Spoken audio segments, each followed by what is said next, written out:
Will you please check in if you haven't yet? And then we'll start with the Pledge of Allegiance. I pledge allegiance to the flag of the United States of America and to the republic for which it stands, one nation, under God, indivisible, with liberty and justice for all. Supervisor Locke with the invocation. We are of diverse opinion, but we wish to mend our differences and reach agreement satisfactory to all. Please share a little of your wisdom with us to help us do right by all. Thank you for your blessing tonight. Amen.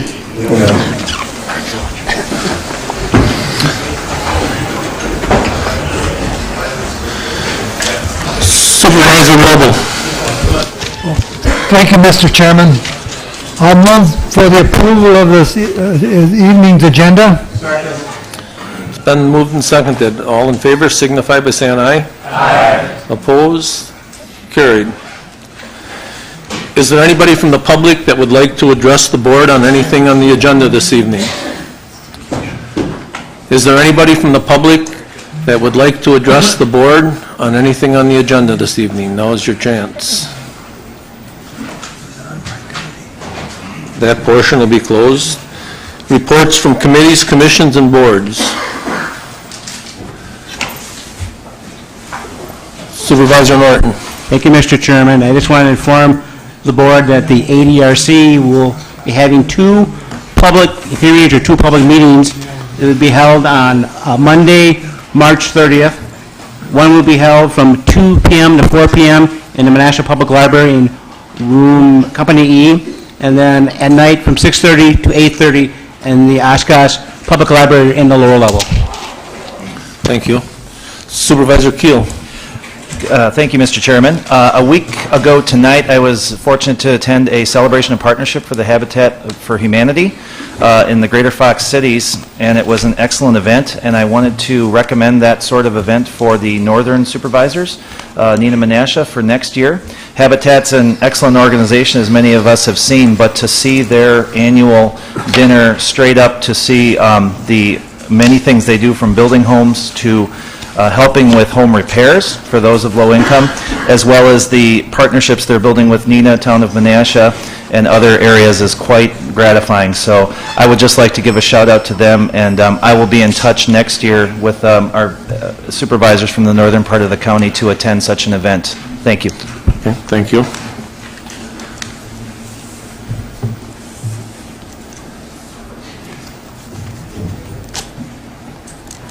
Correspondence from the clerk. Is there any correspondence? No correspondence. Supervisor Farley and Supervisor Turner had asked to be excused from this evening's meeting. And then I wanted to report that Mr. Bodner is in the hospital. He had some emergency surgery, and I guess he's recovering pretty good. So, and then on the sports side of it, seeing that we have we always have people, supervisors whose children are interested in sport or do good in sports. Supervisor Egan's son, Steve Egan, at Whitewater, is a basketball star. There was quite a write-up in the paper about him. So, you have anything to comment on it, Tom, to tell us about it?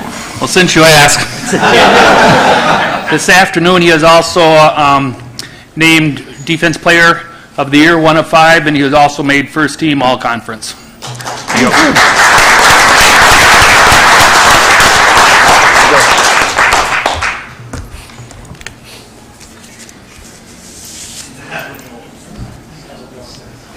At this time, I'd like to ask Mike Colliard, he's the Human Service Director, to come up, and he'll give us an update on his development for Pay for Performance program.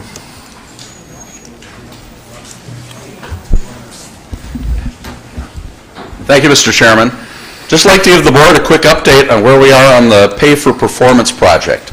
As you will recall, in October of 2014, when the board considered pay raises for employees for 2015, the board amended the resolution providing for the pay raises in a couple of respects, but most significantly for my present purpose, The resolution asked the Winnebago County Executive and the Winnebago County Human Resources Director to develop a proposed merit pay plan for Winnebago County's non-represented employees and to present such a proposed plan to the Winnebago County Board's Personnel and Finance Committee within a suitable time period so as to allow such plan to be reviewed and adopted prior to preparation of the 2016 budget. Of course, our non-represented employees now include all of our employees except for the sworn deputies in the Sheriff's Department, who still have full collective bargaining rights, essentially. So the pay plan needs to cover everyone else. So we have been working hard and diligently on this project, and I just want to report to you where we are. We are not ready to propose a final resolution or a final project, but things are going very well, and I just want to give you my assurances that the loose deadline imposed by the resolution will be met, and that we're well on our way to developing such a plan. How we've gone about it is, first of all, I needed some assistance with this type of plan. A merit pay plan, pay for performance, can be a very difficult thing to adopt. It's actually easy to do, but very hard to do well. And I thought strongly that it's important if we put a merit pay plan system in place that it can be one that can be accepted by our department heads and managers throughout the county and supervisors and eventually by employees, that it be one that really reflects the county's core values and what we really want and expect of our employees and what we think is most important in terms of performance by our employees, and that it be a system that will be workable and something that works with all of our 24 departments, which have an amazing variety of types of employees and types of work those employees do. So that was a big challenge for us. I knew I couldn't do it myself alone, so we formed a task force, if you will, or a working group of mainly department heads to assist me and work on this project. The work group consists of, 4 representatives of our 4 largest departments. So we have Bill Topel from Human Services, Morgan Hinckley from Parkview, Ernie Winters from Highway, and Mark Habik from the Sheriff's Department. We have 4 department heads of smaller departments, representative ones, we hope. Melissa Conrad, the Clerk of Courts, Jerry Bougie, the Planning and Zoning Director, Tom Davies from Land and Water Conservation, and Chuck Ornstein, Finance Director, as well as Ron Montgomery and myself from the Human Resources Department. So we have a total of 10 people. We started meeting the last week in January. And my original thought, my general outline for the group was, the expectation would be you meet at least every 2 weeks. Well, right away at the first meeting of the group, and it wasn't my idea, it was the group's idea, decided that we needed to meet every week to do this job properly. So that group of people has been working every week for an hour and a half, and I can say with confidence that every single meeting we've had since that last week in January, we've come out of the meeting having made progress toward our goal of completing this document. And we're not just taking a ready-made document off the table. We've really been discussing what our purposes are. And obviously the purposes that we hope to achieve include really helping employees to develop as good employees and help them understand what the county expects of them, as well as something that needs to tie into our pay plan and our salary increases. So the group has been meeting. We've been developing, first of all, the overall format of a performance development tool, the evaluation form we're going to use. And the current state of the art in these is quite a bit different than it was 30 or 40 years ago. We still have, kind of a one-page sheet where you can check off on certain things, but that wasn't really going to meet our goals. So we've been developing what we call core competencies, for instance.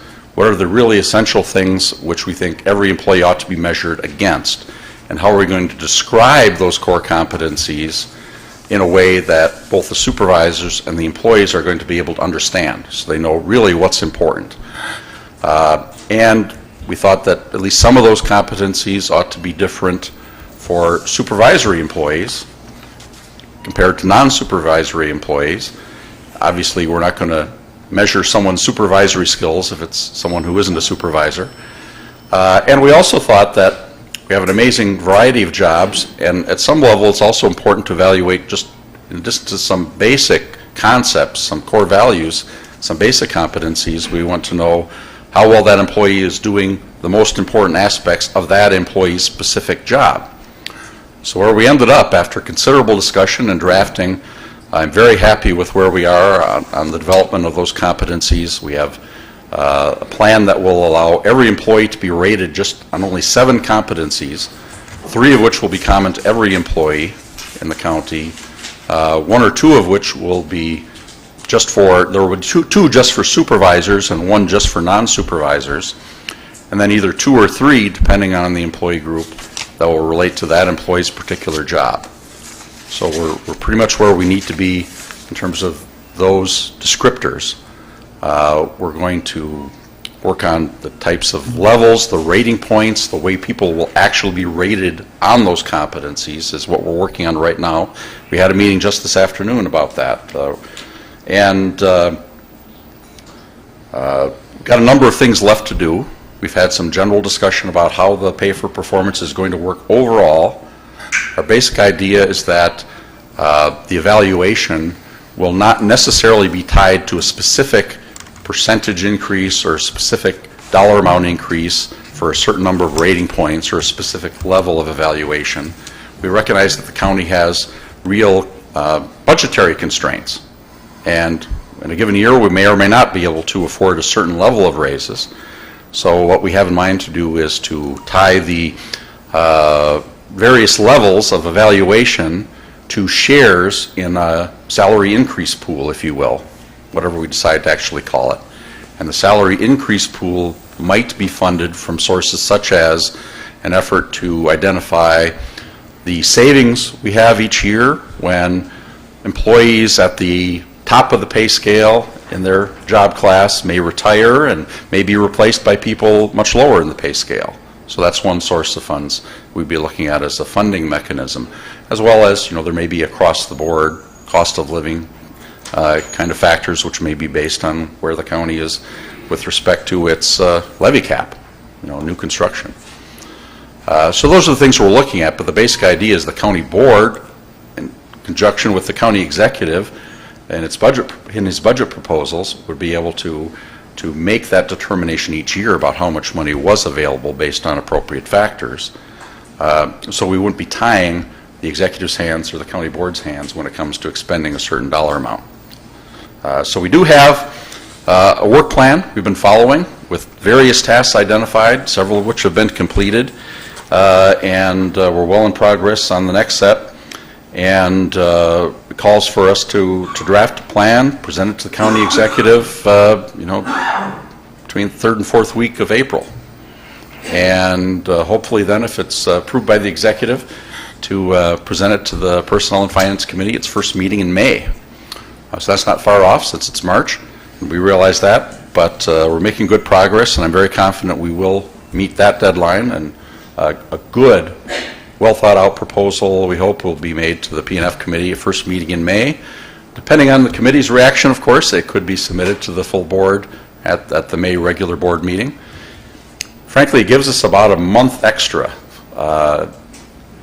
If the committee wants to take a little bit more time with it or wants to see changes, or if, after presentation to the full board wants to see changes or a new proposal or some revisions, to really tie our next budget cycle, the 2016 budget cycle, and the pay raises that will be included in that budget to this new system, we kind of have to have it in place, or approved, I should say, by June, because June is really where we develop the payroll budgets for the upcoming year, at least the draft payroll budgets, subject to various stages, but we have to know, at least how we're going to determine the amounts and how we're going to budget those amounts by June. So that's essentially where we are. There are a lot of details yet to be resolved, but I think within a couple of months they will be before the board, or at least before the committee.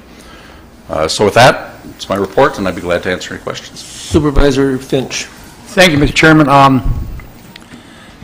You spoke of a lot of things, but one thing I did not hear, and that key word is favoritism. And that's why I'm not saying I'm against this program by no means, but have you people talk between yourselves to somehow keep away favoritism? I've seen this done. A place I worked was done that way. I just happened to be on the lucky side, but the other guys and people weren't. So what have you said or done with your committee as far as preventing favoritism? Well, that's probably what we've talked about more than any other specific subject. And in fact, when I talk about developing core competencies and descriptions and descriptors of different levels, that all sounds very complicated, and you almost have to see the finished product probably before you really understand what I'm saying. But the whole idea is to describe what we are looking for with some clarity, so that it's not just up to the whim of the supervisor to say, I'm going to rate this person high or that person low. We're going to have specific criteria and say, if we're rating you based on your dependability, okay, it's not just one word dependability and it's the supervisor's decision whether you think that's high or low. It's going to be, all right, do you meet these specific criteria? Here's exactly what we're measuring. Here's exactly what you need to get this rating. And when I say exactly, there's always going to be room for interpretation, but we're trying to make it as clear as we can and to have very specific principles, at least, that then have to be applied to a wide variety of jobs and situations. But then the supervisors can be held accountable for that. One of the factors we will rate supervisors on is how well they apply those principles and how consistently they rate their employees. So that's one reason we have some separate factors for supervisory employees. Thank you. Supervisor Knitsky. Mr. Chairman, say, Mr. Conant, I heard you say we a number of times, and then you said, main question I have is, if the supervisor, by the way, I like your committee you have formed here. It seems quite a nice committee, outstanding, in fact, in my opinion. When you come down to deciding the merit raise, is each department head going to make the call? Or is the whole committee going to make that decision?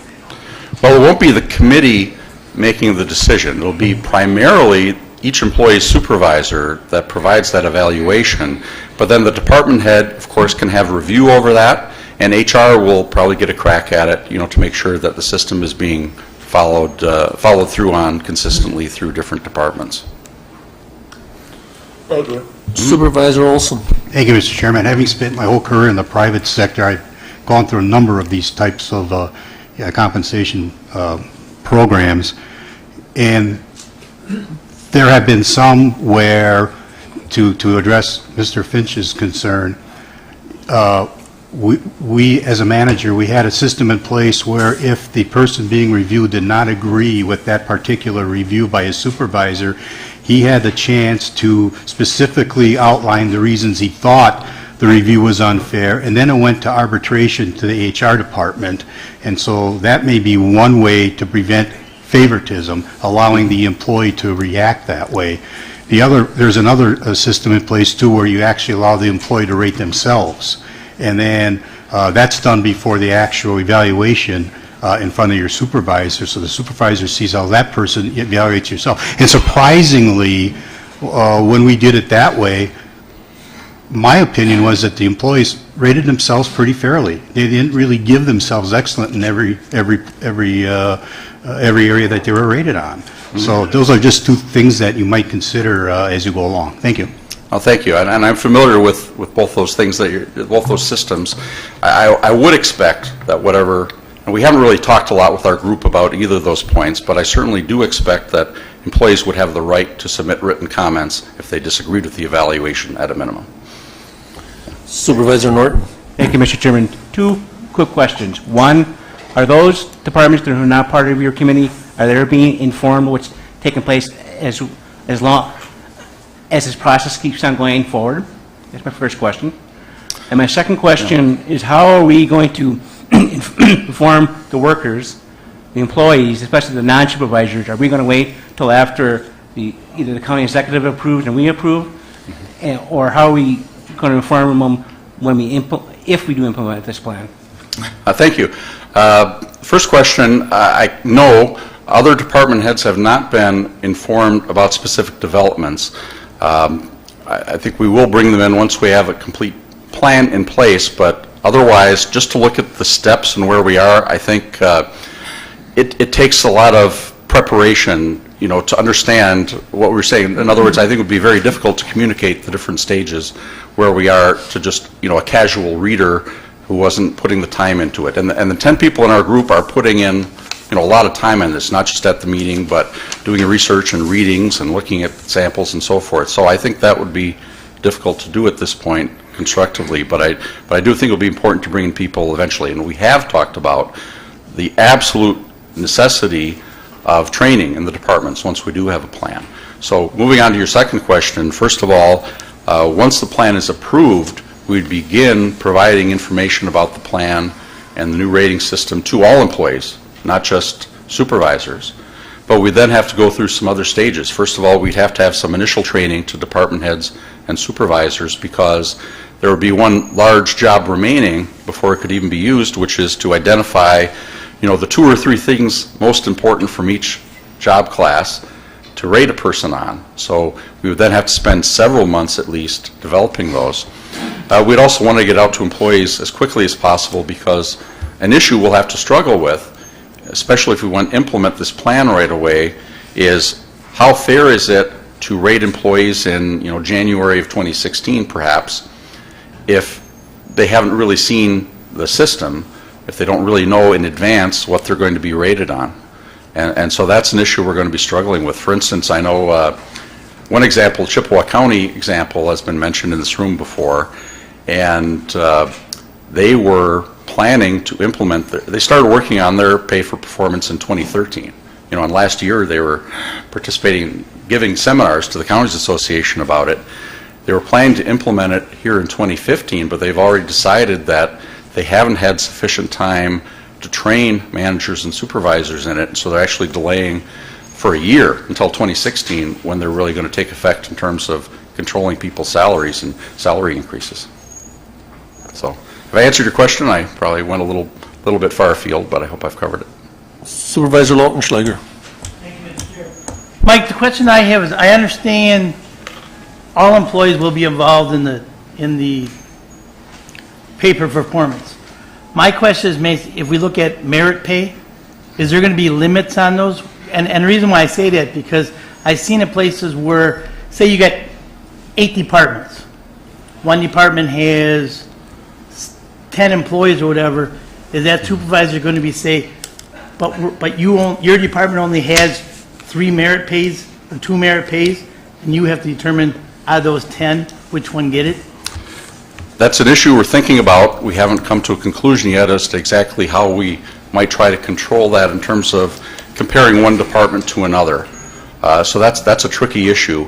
So I don't have an answer yet, but we're aware of that issue. We're talking in general about, what kind of a bell curve, might result, and, should we be looking at the percentages of employees in this rating area and that rating area. Department to department consistency is going to be very important, but we just haven't developed all those details yet. All right, thanks. Supervisor Gilson. Brewer. Pardon? Didn't get changed, apparently. We didn't switch it. It's blue. Supervisor Brewer. Thank you, Mr. Chairman. I just want to thank you, sir, for all the hard work you've put in. It seems like you and the committee have put in a lot of time, and I just want to let you know that on behalf of the board, we really do appreciate your hard work and the time you've put in. So thank you very much. Well, appreciate that. Thank you. And I do want to give full credit to the members of the work group who really are putting in a lot of effort and in a very constructive manner. There was some concern, I think, expressed by some that department heads would be against this proposal. I really think, we've seen real positive contributions from all members of that group, and so I'm very pleased with the way it's working together. Supervisor Thompson. Thank you, Mr. Chairman. You mentioned Chippewa County. Do you happen to know of any other counties or perhaps municipalities that are about the same size as we are that have gone into this and actually implemented it? Oh, sure. We have, for instance, at least 10 examples from other counties and cities that we have looked at as our work group. I'm just wondering if it would be out of line to suggest that perhaps a couple of those places could be visited by people on your committee or whatever, and do some talking with the people who are there. They might identify some strengths that you hadn't thought of. They might identify some weaknesses that you haven't thought of. But in municipal employment, this is a relatively new idea. And if we can talk with people who have had experience with it, we might be ahead. I think it would be worth the extra time and expense to do that. We certainly have had some conversations. We haven't had a site visit, but that's something we can think about doing. Okay. Thank you. Okay, thank you.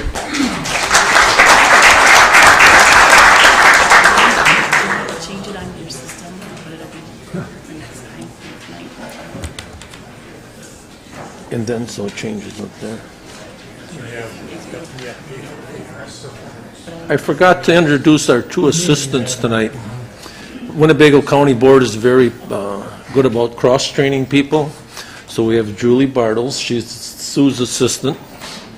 And we have Mary Ann Miller, who's Mr. Bodner's assistant. So we are very in good hands this evening with those two individuals.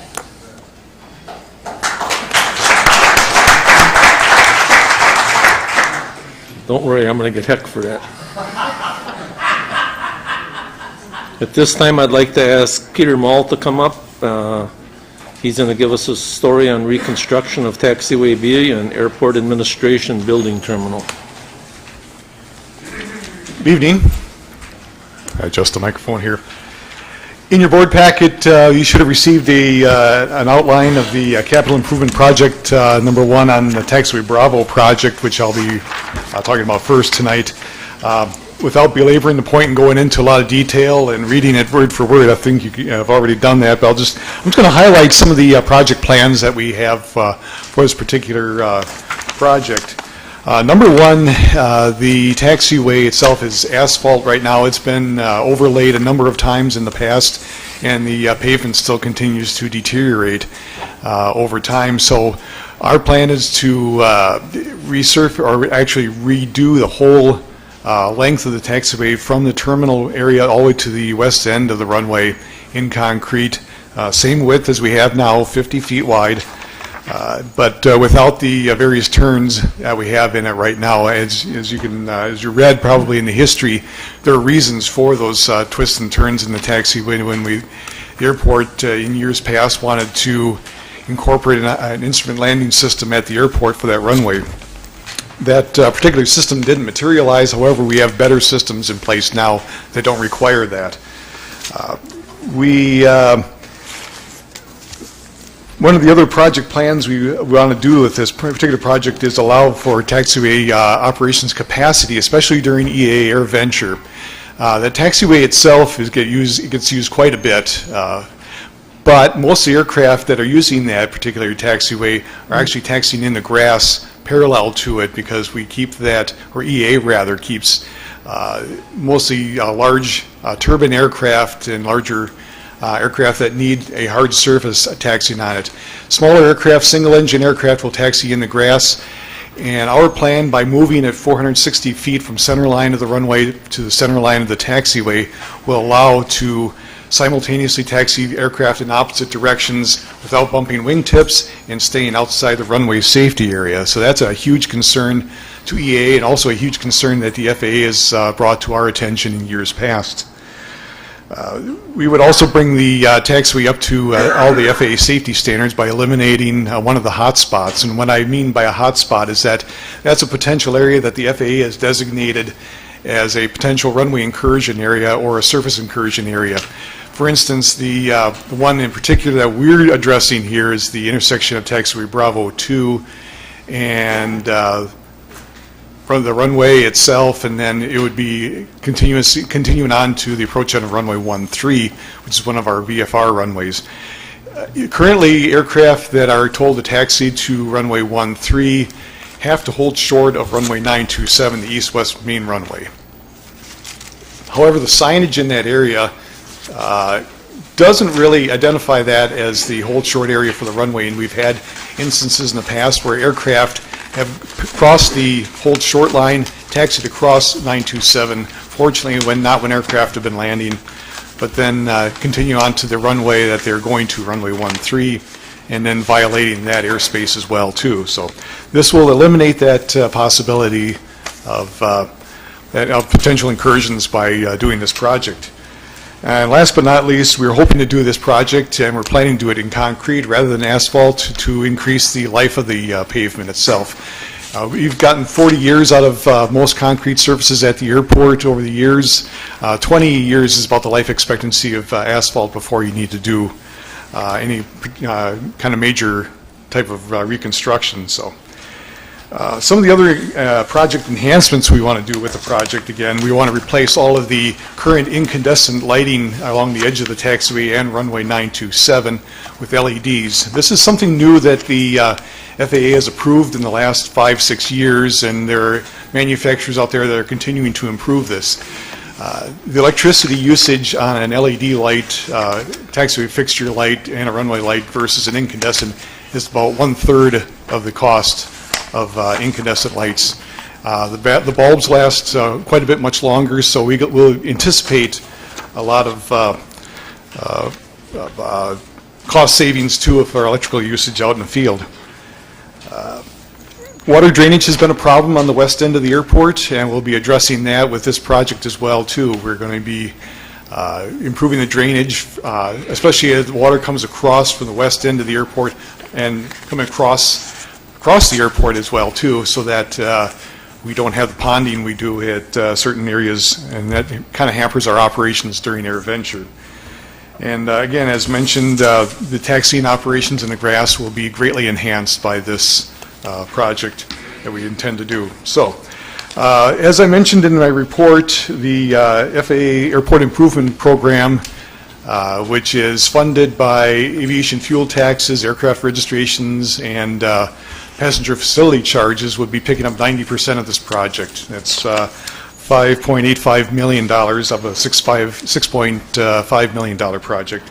The Wisconsin DOT Bureau of Aeronautics will pick up 5%. Again, that's funded as well by state aircraft registrations and state fuel taxes. And Winnebago County, the airport sponsor, would pick up 5% or $325,000 of the project. So that's pretty much the main items on my report. Are there any questions I can address for you?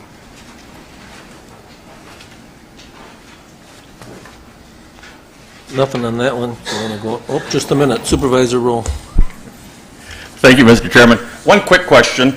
I've noticed that in the Executive Capital Improvement Plans, it's been in there for a while, and this latest one we just got in January, 2 months ago, and the total cost of the project was $5.5 million, and now 2 months later it's $6.5 million? Yes.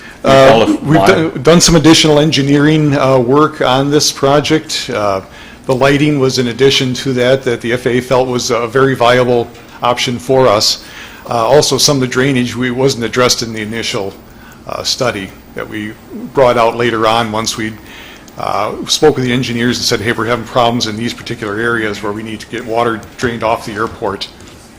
So that was initial cost to the project. So the lighting and the drainage is $1 million? Lighting was most of that, yes. Thank you. Supervisor Wingren. Thank you, Mr. Chairman. Peter, would this, in your opinion, fall under wants or needs? This would be a need. The pavement we have now out there is, as I said, is rapidly deteriorating. There are portions of it where we have some very significant cracking. Some of the cracks are, well, probably maybe 1 inch, 2 in width. In an aircraft taxiing over that, you'll feel a bump on that. Besides that, when we have rain and snow melting, it gets down into the cracks and destroys the sub-base on that. So, in a sense, we're trying to preserve to the best of our ability, we're trying to preserve that taxiway. If we want to just reconstruct it with asphalt and say mill it, and then resurface with asphalt. That is a possibility. However, we don't have FAA funding for that. State Bureau of Aeronautics funding would be further down the road for that as well, because it's not programmed into there. The FAA has deemed this a necessary project in their eyes. I'll accept your answer that this is a need. Yes. If it were not for Air Adventure, would it be a need? I say yes. We do have quite a few aircraft operations, especially larger aircraft, larger corporate aircraft that use that taxiway. A number of tenants on the north side will use that taxiway too for taxiing aircraft. They've already spoken to us and said, this is a concern for us because of the deteriorating asphalt. They want some kind of action on this. Again, could we do it in asphalt again and just reconfigure what we've got now? Certainly, it would cost us at least as much money as what we're putting into this project now, or perhaps more, depending on what's underneath there. Supervisor Eisen. Thank you, Mr. Chairman. Mr. Knoll, when you bring this resolution to the board, will you phrase it in the fashion such that, of course, it would be to the advantage, long-range advantage to have that $5.85 million contributed by the FAA and the other 5%, $325,000 by the state.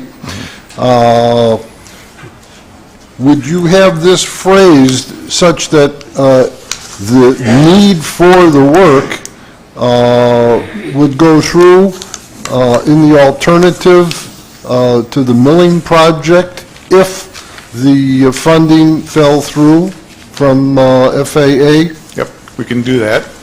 And that's a very good point. I mean, as I said, the cost of the entire project, if we were just to do a mill and repave, would certainly cost us at least as much as what... You've indicated that that's $300,000 for that.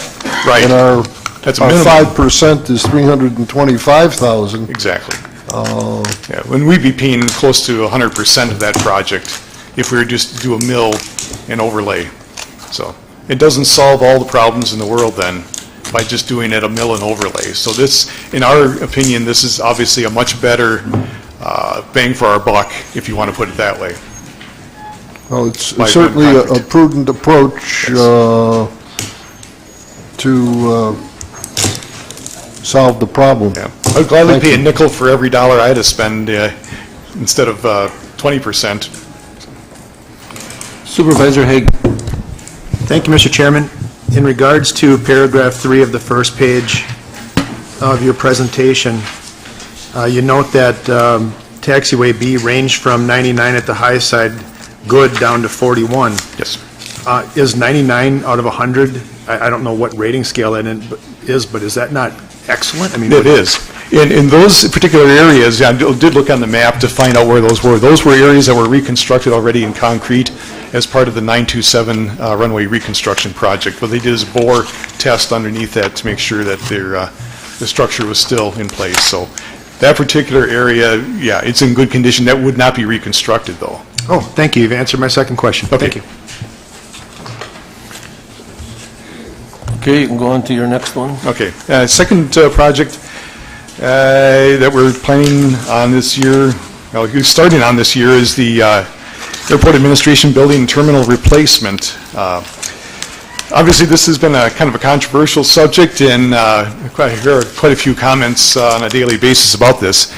Let me give you some background on this one. In 2013, the Aviation Committee started discussing options for the terminal as it exists now, because we were looking at some significant needed repairs and updates to the existing terminal. Understand that this terminal was built in 1972 when we had airline service. It's about a 30,000 square foot building. The cubic feet are probably a lot more than the square footage on the floor, and it only really has one main floor and a small mezzanine up on top where the airport administration is, and one other office occupied by a tenant. Currently, you've probably heard stories that the roof needs to be replaced. That roof is almost original to that building. We're looking at least $750,000 and upwards of $1 million to replace that roof at this point. We need one more boiler replaced to the tune of about $45,000. Carpeting has not been replaced in probably about 20 years or so, and that's about a $30,000 project. And there's also some significant plumbing issues that need to be addressed to the tune of about $10,000, and that's about a 3-year estimate, a 3-year-old estimate on that. So, I mean, we're looking at over well over $1 million, I would say, in project costs to upgrade the terminal to something that could be used.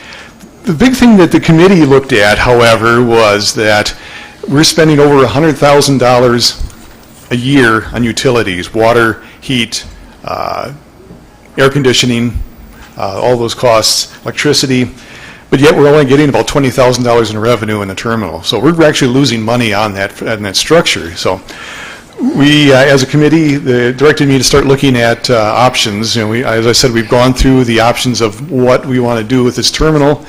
If anything, it's very energy inefficient. The glass is not energy inefficient. So we looked at the possibility of a new terminal, which would also consolidate the fixed base operator, which is Basler Flight Service at this point, and all the other ancillary functions that go with that, like a rent-a-car agency.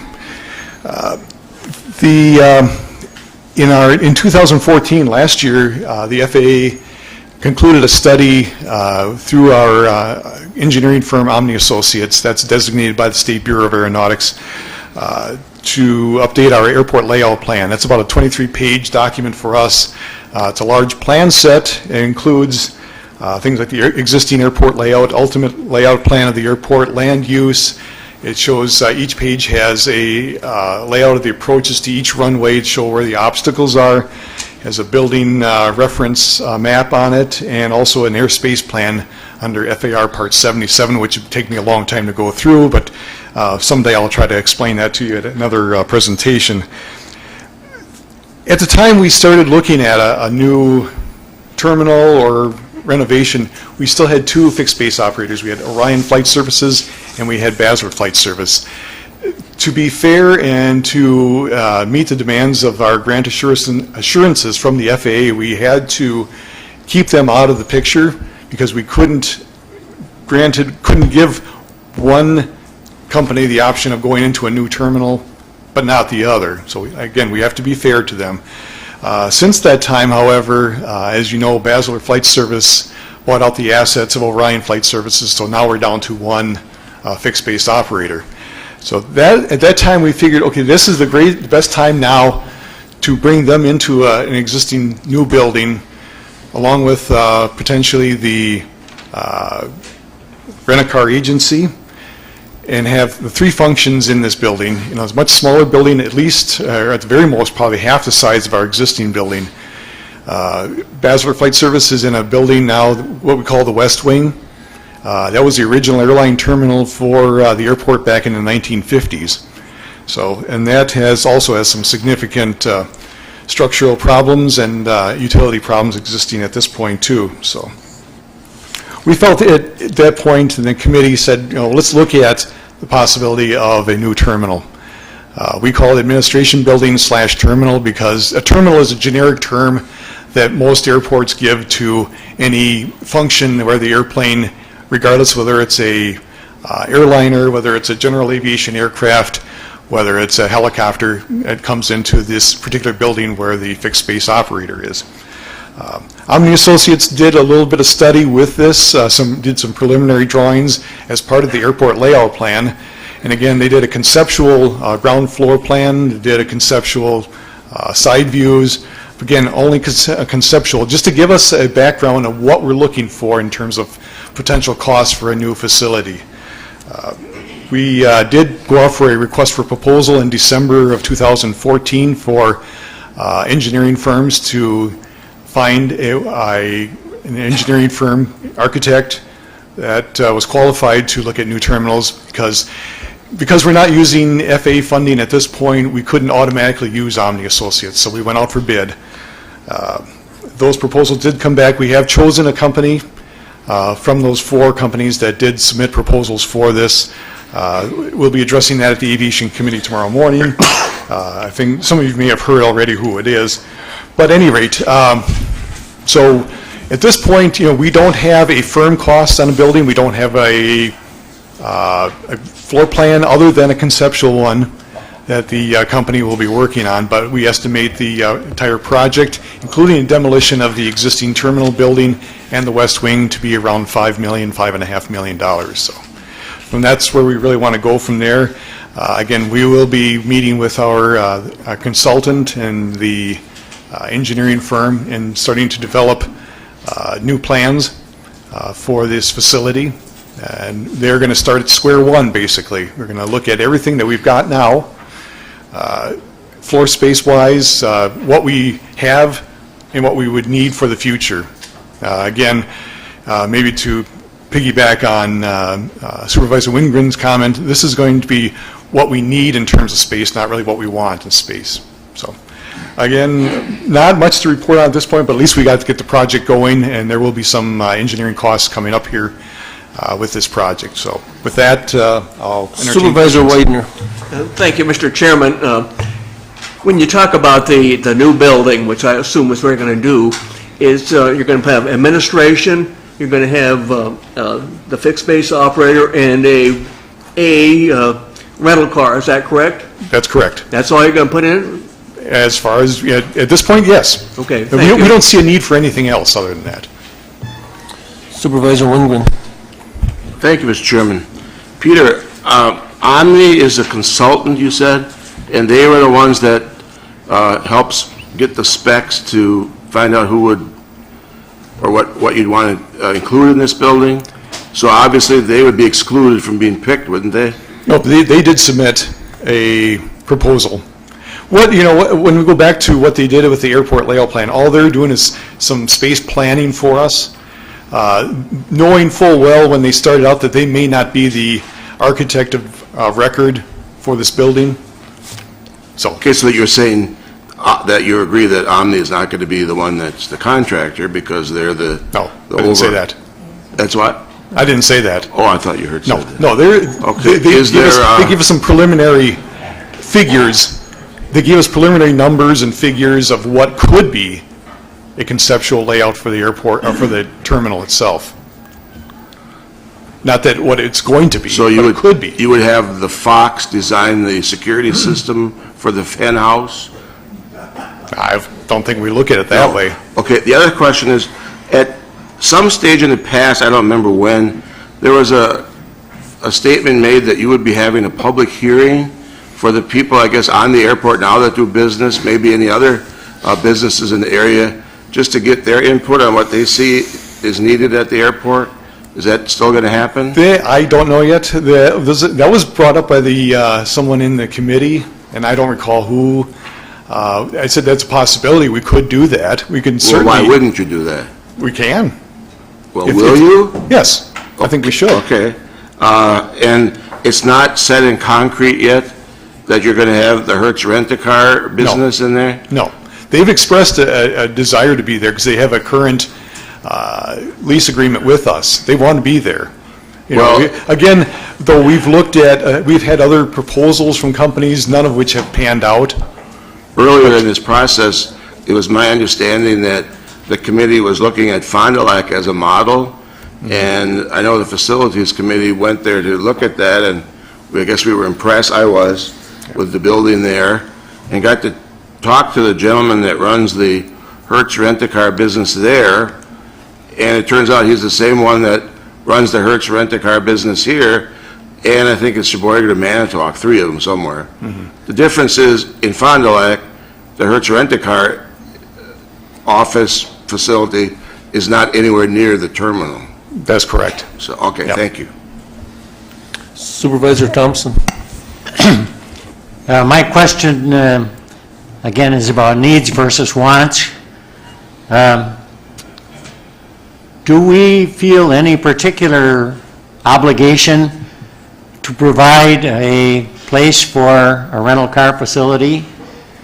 And do we have any particular obligation to provide space for a for-profit company that works with aviation?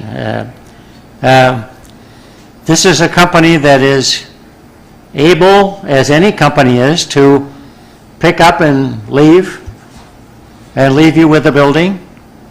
It would seem to me that if there is a profitable opportunity out there, some private enterprise could pick it up and build whatever facility they need to do their operating. I don't feel any particular obligation, at least from my end, to provide a place for the rental car operators.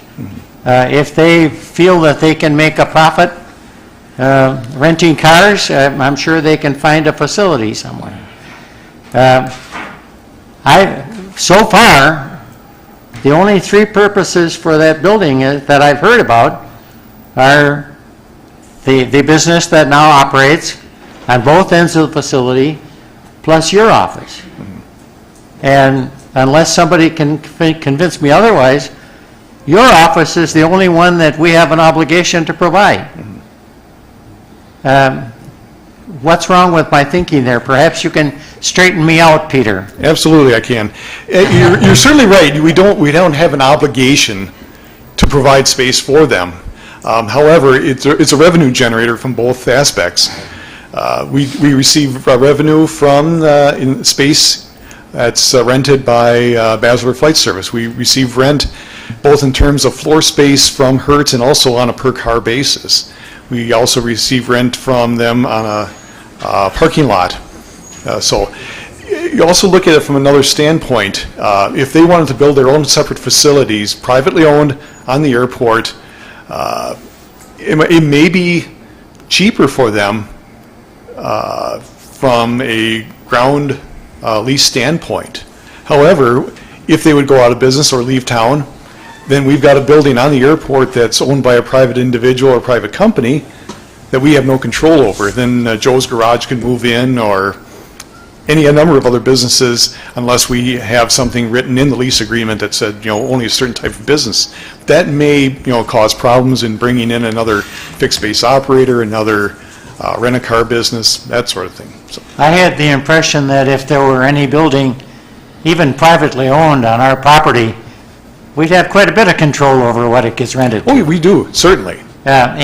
So if the operator were to leave, we would have control over that building, not somebody else. But we don't own it, though. See, I'm sorry? But we don't own the building then. See, then Yes, indeed. They may, in fact... We don't own the building, but we don't have to approve any kind of business that wants to come into it. So I hear a great deal of talk about private enterprise, and I'm very much in favor of it. I, for one, would have to be convinced that we need to build anything other than facility for your office. Supervisor Lautenschläger. Thank you, Mr. Chair. Peter, so is it my understanding that you're not considering or negotiating to keep Greyhound there? No, we are not. Okay, I was just saying it. Because the only reason why I say that is because, I mean, you see me out there. I mean, Winnebago uses it 3-4 times a week. Department of Corrections uses it a lot for their people. And with not having one in Oshkosh, we have to go to Appleton then to take our There are other locations in Oshkosh. I know the Lamers bus that stops at the terminal also stops at the university. But they don't sell tickets, though. Right. But I think there would be a potential location for Hertz. See, you have to understand, too, that the franchisee there doesn't, she receives very little income from ticket sales. To her, it's just something to do during the day, and we don't get a lot of revenue from that. We don't get a per ticket revenue from that. All we get is the floor space that she rents in the office. So we've had a number and growing concern with some of the clientele that have been using the terminal for Greyhound and Lamers buses. We've had drug use within the terminal. We've had arrests made for people. I don't deny that. Yeah, it gets a little nervous. We've had break-ins from people trying to use the bus on the weekends when the building is closed too, because they want warm shelter. They've broken doors just to stay inside and get warm. No, I understand. Thank you. Supervisor Hardy. Thank you, Mr. Chair. Actually, I'm following up on this question about Greyhound, because my first question was, is Greyhound still going to be a terminal point point there, and you're indicating that it won't be? We don't plan on giving them space or renting them space in the terminal. We don't feel that's a good fit for a county building to have that type of clientele, and also perhaps the rental space per square foot is not the greatest either. Okay, I guess I'd like to disagree with you because I'm that clientele. I've taken the bus from... I'm not saying everybody. Sure. I know a lot of university students will take the Greyhound, and of course, if they can take it, and that's why they have the stop at the university. I think the traffic must have been strong enough that they made that choice. But to purchase your Greyhound tickets, where would you do that at in Oshkosh? I guess you'd have to go online or something to do that? Tickets are sold either at the terminal or online. The vast majority of tickets that the agent who operates the franchise now has indicated to me they're all mostly sold online, and she makes nothing from those. Okay, I guess I'm disappointed that Greyhound will not be a terminal point there. I think that the mass transit options are very limited already. There's no way to get to Madison on public transit as it is now. You'd have to go down to Milwaukee, wait 10 hours to take another bus to go to Madison. So without a car, you pretty much can't go anywhere in the state.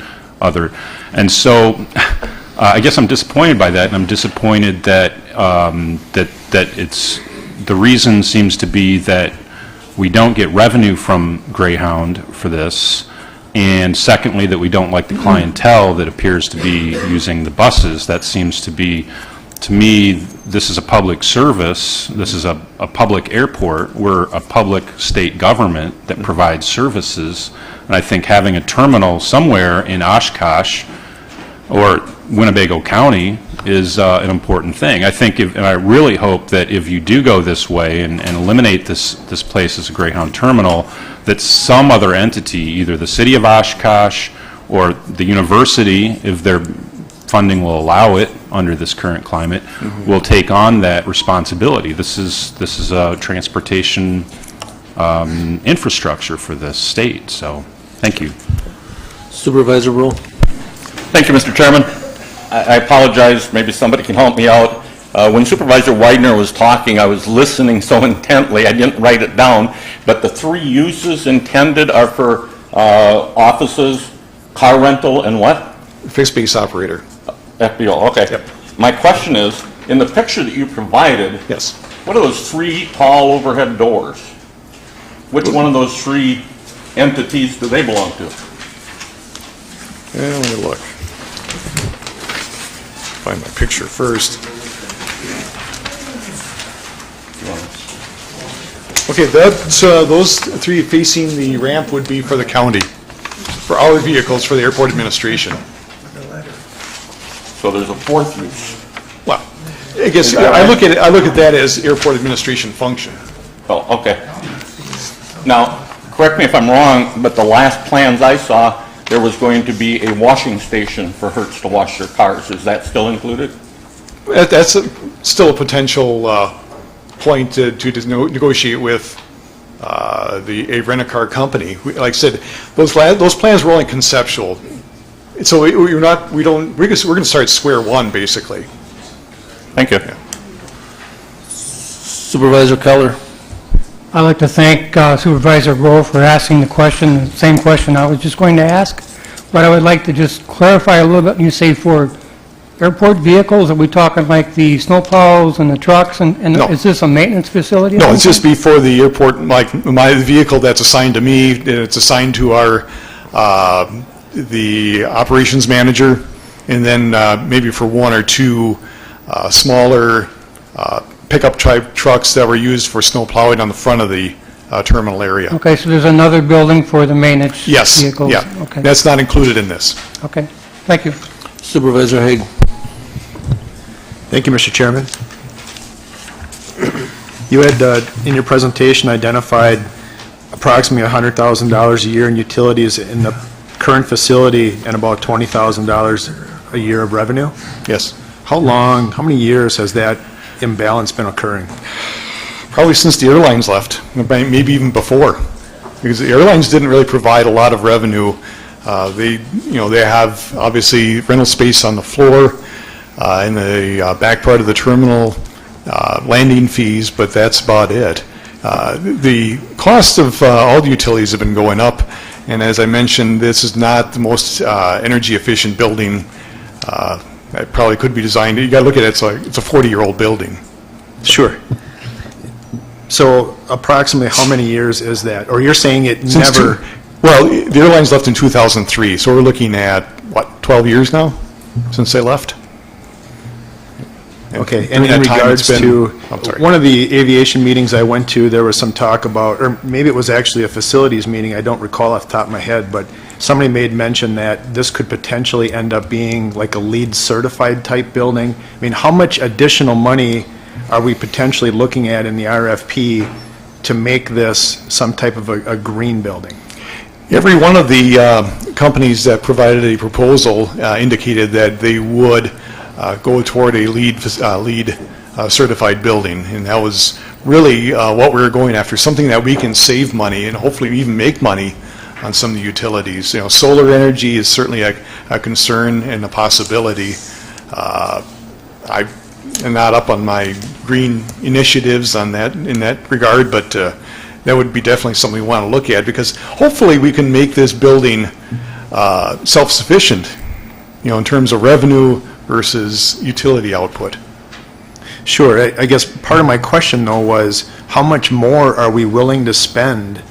At one of those meetings, again, there was a figure thrown out about the Coughlin Center and how much more expensive that building is or was just to make it more efficient than what it could have been if they just built it. So how much more money are these designers or architects thinking we might be spending by making it green or LEED certified versus just making a building? I guess I can't answer that until we actually have a design that's in place and approved.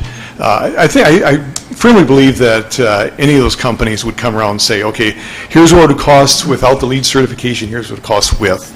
You know, are they going to, we would try our best, obviously, to stay within some cost constraints to make sure that we stay within a budget that we deem necessary, and then keep our costs to that. Okay, in regards to the $20,000 of revenue, is that a pot of money that you see as a pot that will be consistent for the next 5, 10, 15 years? It's hard to say. It could be more, could be less. I doubt that it's going to be less. Because, you know, obviously we can't, I can't give you an estimate on what the square footage cost is going to be until we have something designed, and we'll know at that point what we can get in terms of revenue. We certainly are going to charge anybody who wants to rent space in there a fair market value so that we can maintain, hopefully achieve self-sufficiency. Sure, so I guess that's the question, is what kind of a building can the architects design for $20,000 in revenue? I mean, what can we build to spend approximately $20,000 in utilities if that's what we're making in revenue off the facility? Like I said, it may be more, we may get more in revenue. I'm just saying, if maybe we don't. Maybe it's exactly. 20,000. What kind of building? I don't know. I'm thinking if we spent, you know, 80,000 might be on the high side, but if we're upside down 80K a year for that many years, that's obviously not a good investment. So going forward, if that's what the revenue pot is, what kind of, that might be part of the RFP is, this is what our pot is for revenue based on the facility. Sure. What can we design and build based on the revenue? Well, that's something the architect will have to look at. You know, it's one of the points, you know, we will sit down with them to determine what our needs are going into the future. We'll look at, obviously, what we have now and then what we need in the future. You know, we want to keep this as small as possible. Let me put it that way. We want to make sure that we're going to have enough space to meet our needs now and in the future. A large building is not, obviously, we don't want that. We don't need that. So we're trying to keep our costs down in terms of utility costs. If we can, get LEED certified with that, if we can get additional revenue in terms of square footage of space, there are additional certainly a lot of things we can look at. Sure. In terms of, In regards to the sheet that was sent out from the budget from Mr. Ornstein, I asked for something just because when the original packet came out, there was nothing regarding this part of the presentation. And this was sent out, and I have to say, shame on me. I don't know if anybody else didn't see this in the 2015 budget, but I missed that there was $300,000 in the 2015 budget for planning and design, et cetera. So with that said, I imagine you asked for that to be in the 2015 budget. correct. Well, that's why I'm making the presentation now, and we'll be going forward. Once we do our preliminary investigation with the architectural firm, then we'll have a better idea of what the costs of design and construction will be. Sure. And then I'll be back to this board then for approval of that. With that said, do you have a budget in mind for that $300,000? Or has there been any of that $300,000 spent already? No, there has not been anything spent yet. Okay. Can I get some type of a breakdown, or how you came to that $300,000? It was an estimate that Omni Associates gave us last year when they were doing some preliminary planning. They said, figure about this much, $300,000 for design, consulting, and maybe construction management. Okay, I think I heard you say more, and that was my last question then is, how much total have we spent on plans and trips and things already? I know it's been probably getting pretty close to at least a year since the Aviation Committee has been talking about this, but I mean, is there any way we can guesstimate how much money the county's really spent on plans and drawings, et cetera, to this point? Most of those costs incurred so far on the preliminary design or conceptual ideas for a terminal, and the layout planning was funded by the FAA and the State Bureau of Aeronautics. So I think in terms of county funds, I think we've spent maybe a total of $10,000, that was last year, just to get to a point where we knew, where we had some viable figures to use for planning and for our budget, basically. Thank you. Yeah. Supervisor Norton. I haven't. Supervisor Haig answered, or asked him, the $300,000 in bonds, do we still have to approve of that this year? And that would include just the architect and all of that, right? And when we approve of that, we are not approving of a design or a plan at that time. Am I correct in that assumption too?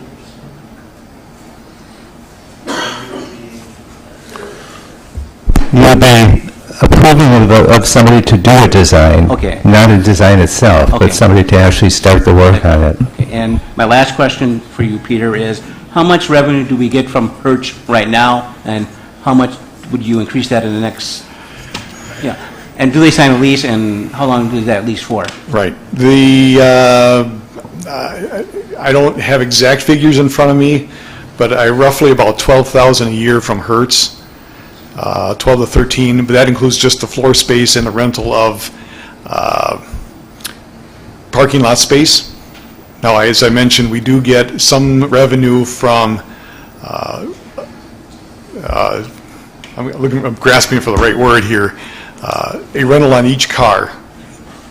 It comes out to pennies, basically, but especially our big point is during AirVenture, when there's a spike in, obviously, car rentals.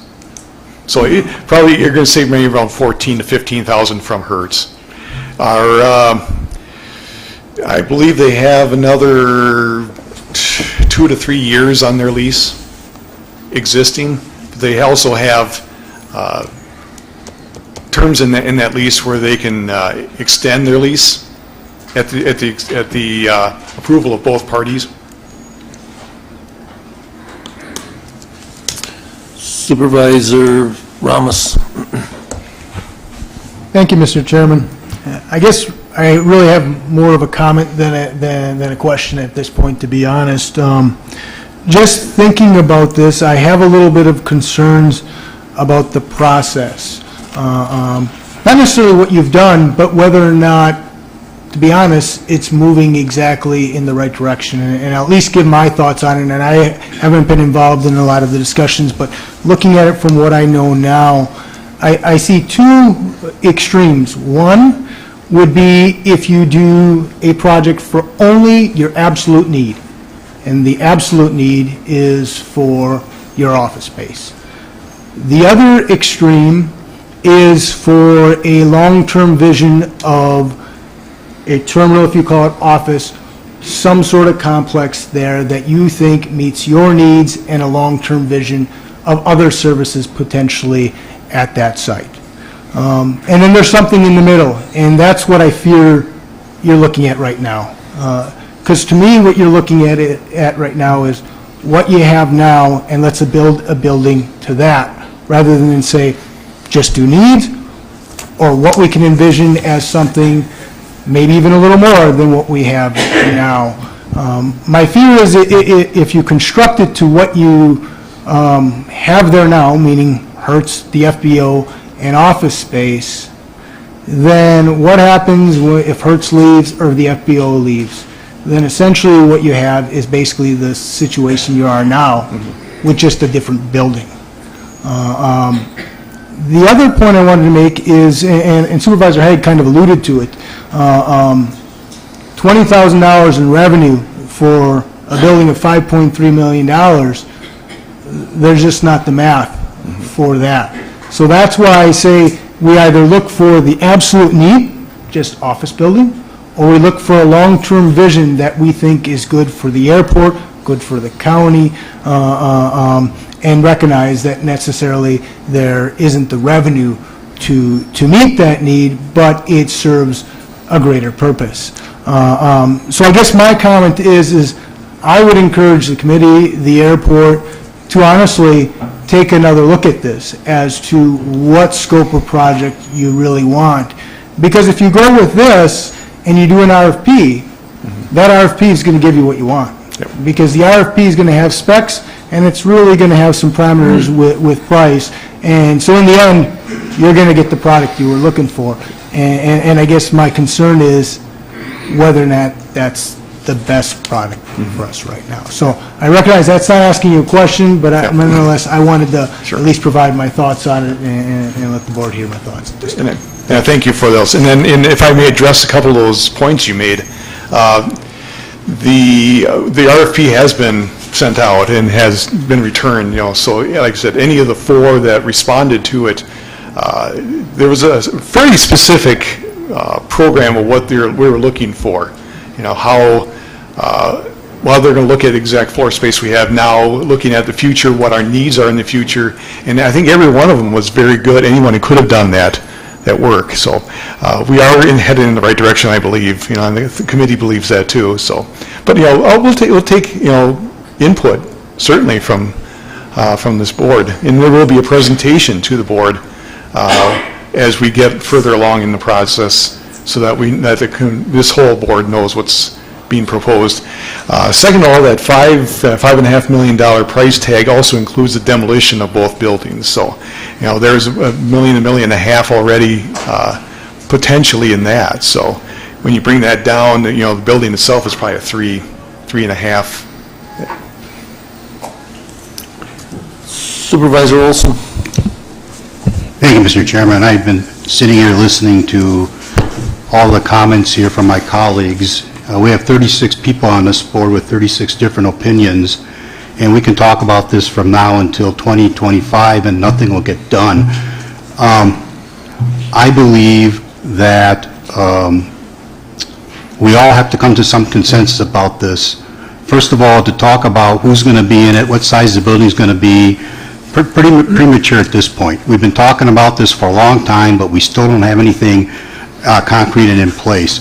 To go to my colleague Mr. Ramos' point, I brought up the idea of having a long-range plan in place, because besides the definite need for a building, there is a definite need to study how the airport can grow and increase the revenues. I would be disappointed that we were still getting $20,000 a year in revenue 5 years from now. we need a plan to look at how we can grow revenue. I would just ask everybody to still be a little bit patient, because what are our options here? We stay in the old building, it becomes more and more and more of a sinkhole of costs and inefficiency, or we go to a new structure that's going to be much more efficient and in the long run save many, many, many dollars down the road.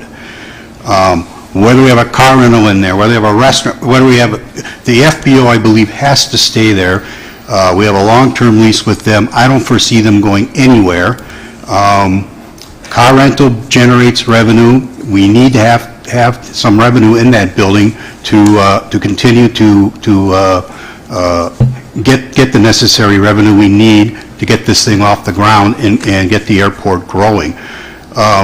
So I think at the point that we're ready to show the board exactly what this is going to look like and what it is going to envision, we need to go forward and let us, give us the go-ahead and the confidence to do what we think is right. As a county supervisor, you need to think of two things. One, do we keep this old dilapidated thing in place and continue to lose money? Or two, do we build a new building, not for the benefit of our administrators, not for the benefit of Hertz, not for the benefit of the FBO, but because we need a new structure out there? And so to say, well, it's going to be for 3 people, 2 people, that's irrelevant. We need a new structure out there. The other one is going to crumble, it's going to fall, it's going to cost the county millions of dollars. So I would say let's leave that as a starting point, and let's look into developing a long-range plan so we can increase revenues. And let's see what we can do here. Thank you. Supervisor Wingo. Thank you, Mr. Chairman. Peter. I've just been sitting here stewing. Maybe you can call me a Pollyanna, I don't care. But did you say the reason to not have a Greyhound is we don't want that kind of clientele? Did you really say that? I believe I did, and I apologize. I mean, do you know how that sounds? Well, yes, We I don't want understand that kind of clientele? Well, How dare you say that to our people? But it also reflects on the county facility, too, as we've looked at. I mean, it's, when the police come several times a week, you know, how does that look to someone who's bringing in a corporate jet or any kind of aircraft, and the police are at the front door? It was probably insensitive of me. I understand that. That's not our primary reason, though. It's just not a revenue generator for us. We get,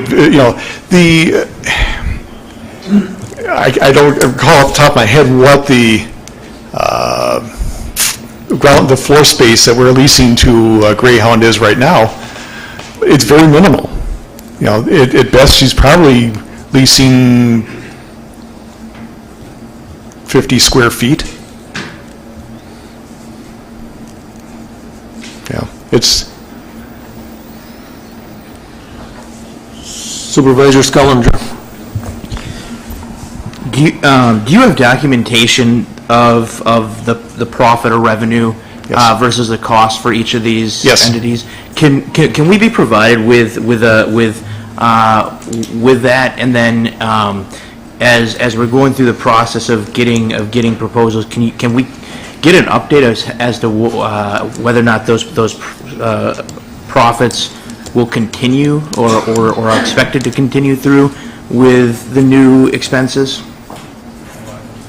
Sure. And can we maybe expect that at our next meeting? I can have that. I can send it, an email to you if you want. Great, thank you. Supervisor Gabbard. I wasn't going to speak tonight because I figured everybody else would speak, but I have to say some things.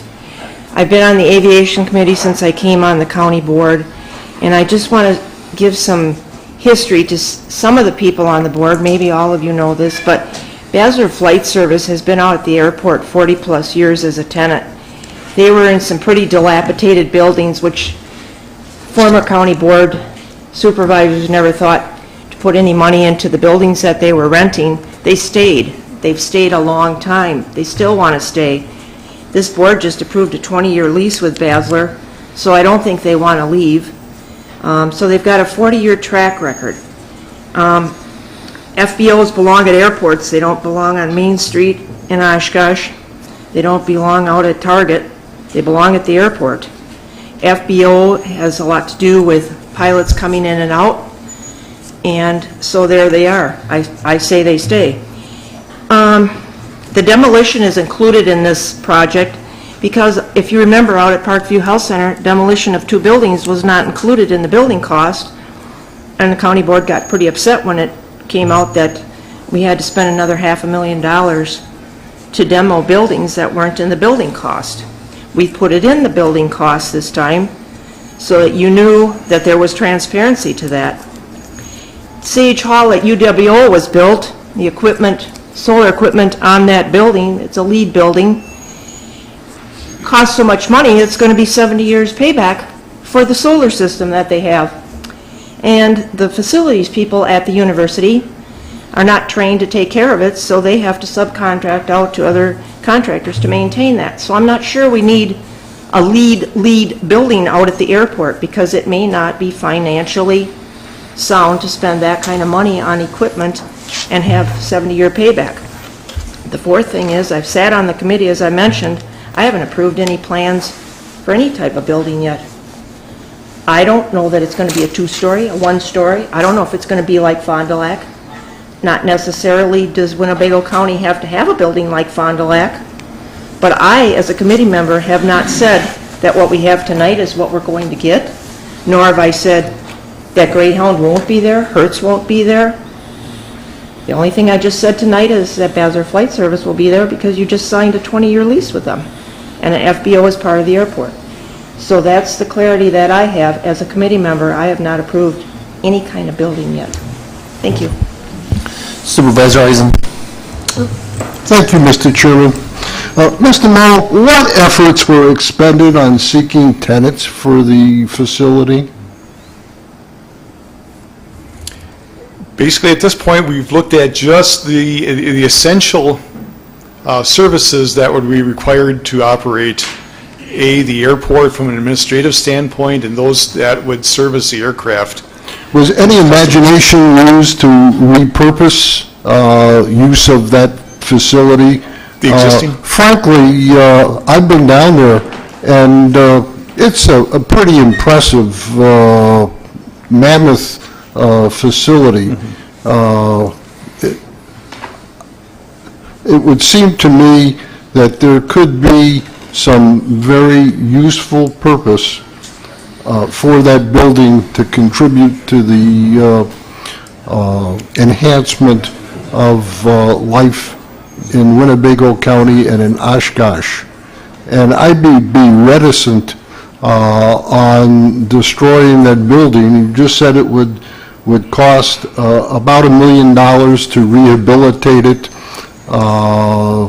to the level of functioning that we could continue, compared to $5.5 million in replacing it for a facility that may likely, in the plans that we've been described,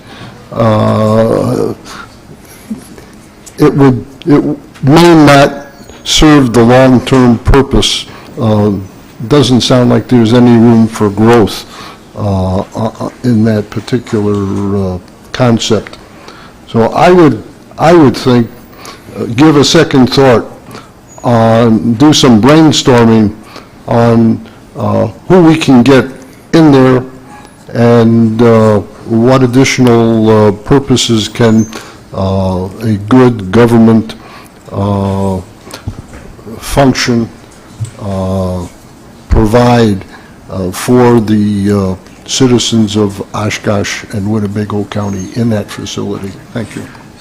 If I may, excuse me, if I may address that, you made some good points, and we certainly did look at the terminal as it exists today. However, understand that that building was built as an airline terminal with ticket counter space, space for 4 rent-a-cars, one of which is being used by the Greyhound office. 2 of them are used for storage by a tenant, So we are generating some revenue from that. However, those rooms, like for the rent-a-cars, are 10 by 10 squares. There's not much room. To build a second floor onto that terminal would require multiple millions, I'm sure. There's enough capacity right now with the boilers and the chiller to heat and cool that building, wide open space now. To add a second floor, we need to add new ductwork for the ground floor then, because all the ductwork for the building is in the ceiling. At one time, a number of years ago, we looked at renovating the, what we call the conference room now, used to be the gate area, into our offices for administration, because we had a potential tenant who was interested in occupying the offices we currently occupy. So we looked at that option. We were looking at $250,000 just in ductwork alone for just that, for the conference room downstairs to renovate, so that you could have separate zones for heating and cooling. It would be very expensive, let me put it that way. Oh, you know, again, that is part of the job of the architect engineer that we hire to do that. They are going to look at that option. And it's in the RFP. They said there is a paragraph that said they would evaluate what we have now and determine whether that's a viable option to proceed with just a renovation rather than new. So, well, thank you for those comments. Supervisor Rule. Thank you, Mr. Chairman. After listening to many conversations at facilities and aviation, just so you aren't surprised down the road, it is my belief that terminal has to be torn down. The only question that I have asked of me is, what is it going to be replaced with? So I agree with what you said, Supervisor Olson. It has to be torn down. Thank you. Okay, Peter, thank you. Thank you.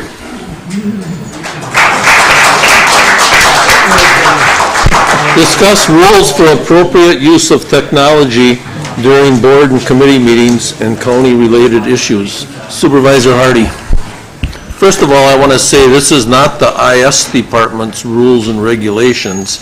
It was kind of, I think we kind of put the director on the spot last time saying it was her, but it has nothing to do with her or with that department. Supervisor Hardy, go ahead. Thank you, Mr. Chair. Before we start discussing this, I just want to put a little bit of context behind these rules and how we got to this point.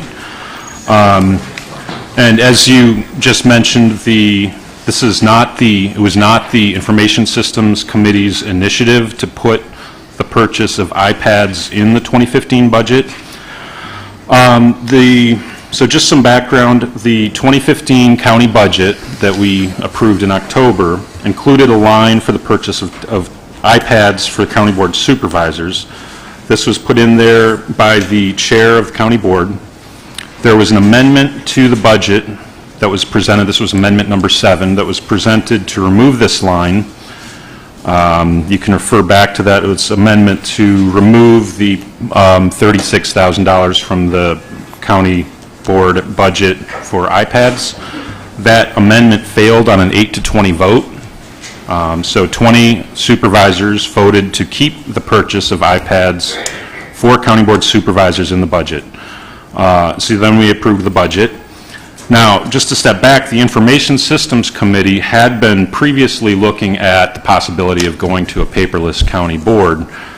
We had met with representatives from another county who had just been through this. They talked about their experiences, how much they saved or how much it cost, what the benefits, what the risks were.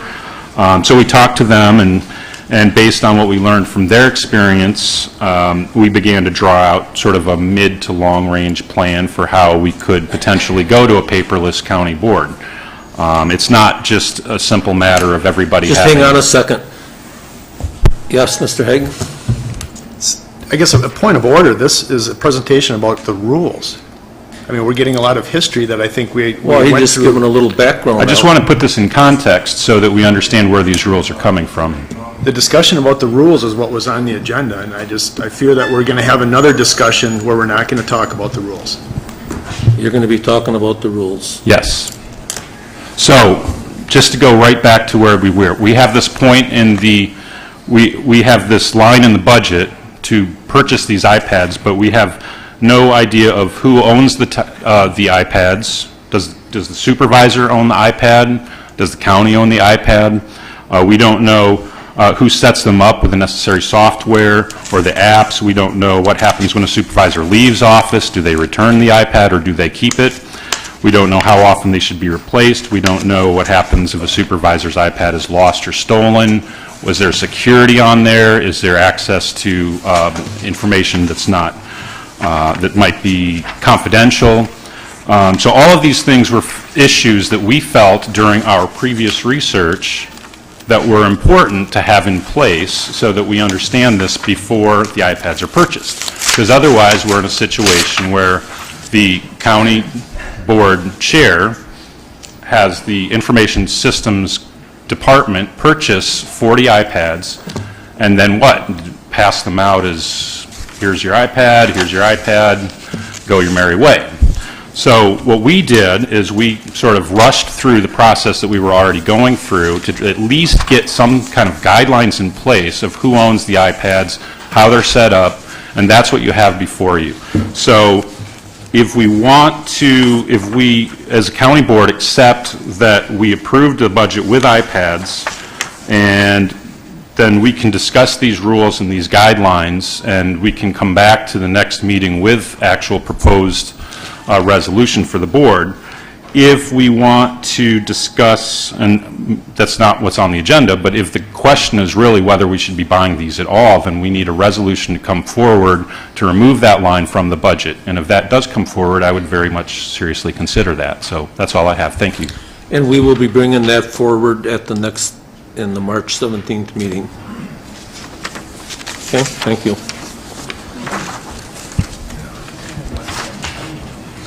Courthouse security additions, Sheriff Mark, Supervisor Skellinger. I just wanted to ask a couple clarifying questions on some of these. So I'm looking at the board rules, appropriate use of technology during board and committee meetings, and I'm wondering if 1B is this saying that basically, you know, I can't refer to an email that another supervisor might have sent me? I mean, you know, are we restricting the? I'm wondering if we're restricting the way that we can use the technology that we're purchasing. I don't know if there's anybody that can speak to that, or what kind of a conversation we're having here. Do you want me to respond? Yes. Well, what the Information Systems Committee decided in February was to bring forward just the rules that deal with county-issued electronic device usage. And what we had proposed, or what we voted on, was to not bring forward this appropriate use of technology set of rules, because there seems to be a lot of concern about these specifics of how you police the use of these devices. And what we felt that this is not the important part. The important part is who owns the devices, and we believe that the county, these are county property, that just as an employee retires, they can't take their computer with them. Same thing with the county board supervisor. So we voted not to bring forward the appropriate use of technology rule that we drafted after the Judiciary Committee failed to act on that. We just decided we don't want to bog this board down fighting over the policing aspect. So then on the county issued device or electronic device usage side, I have a question on point 4. I'm wondering if this means that the county will also have the intellectual property that a supervisor might create on the device. I guess maybe intellectual property?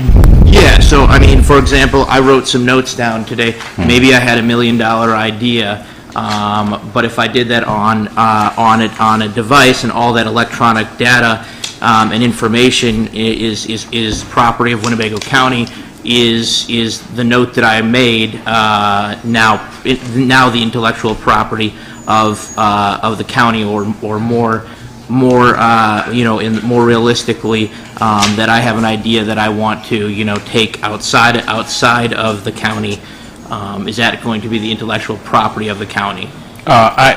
I think that's probably a question for council. This language was just lifted out over I believe, Calumet County's policy over county-owned devices, so. And I will not put you on the spot unless you would like to respond. Well, I can tell you right off the bat that I believe that there would be a misnomer in terms of... Use the mic, please. Okay. Testing, can you hear? All right. Right off the bat, I would say there's a misnomer, which I believe Attorney Bodner mentioned when this came up at the last meeting. These are not rules, these are guidelines in terms of what is appropriate and what is not appropriate in terms of how to use it. And again, I know our office was not involved when this was being put together.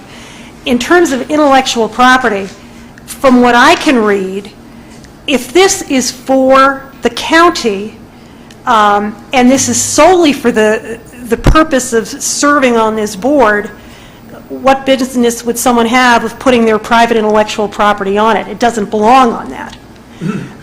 That would be my take on this. But again, I mean, I just looked at this. We haven't received it.